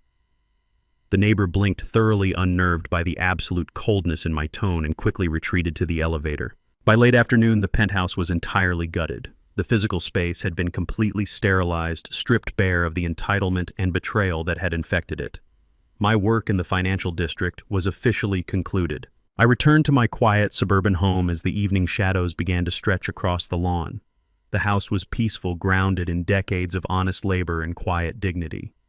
I walked into the kitchen, brewed a pot of strong black coffee, and carried a steaming mug out to the back porch. I sat in my old wooden rocking chair, watching the fireflies flicker in the fading light. The air was cool and clean. I reached into my pocket, retrieved my smartphone, and dialed the direct line to Richard Sullivan. He answered on the first ring. I instructed him to completely liquidate the remaining Whitmore debt portfolio and channel the recovered capital directly into a new financial vehicle. I ordered the immediate establishment of a massive educational trust fund dedicated entirely to underprivileged youth within our community. I specified that the scholarships were to be awarded strictly to individuals who demonstrated exceptional work ethic, uncompromising integrity, and a profound understanding of personal responsibility. The millions of dollars Jared and Megan had attempted to steal would instead build actual futures for people who knew the value of an honest dollar. I hung up the phone and took a slow, deep sip of my coffee. The air around me felt lighter. The malignant tumors of greed, manipulation, and entitlement had been surgically removed from my existence.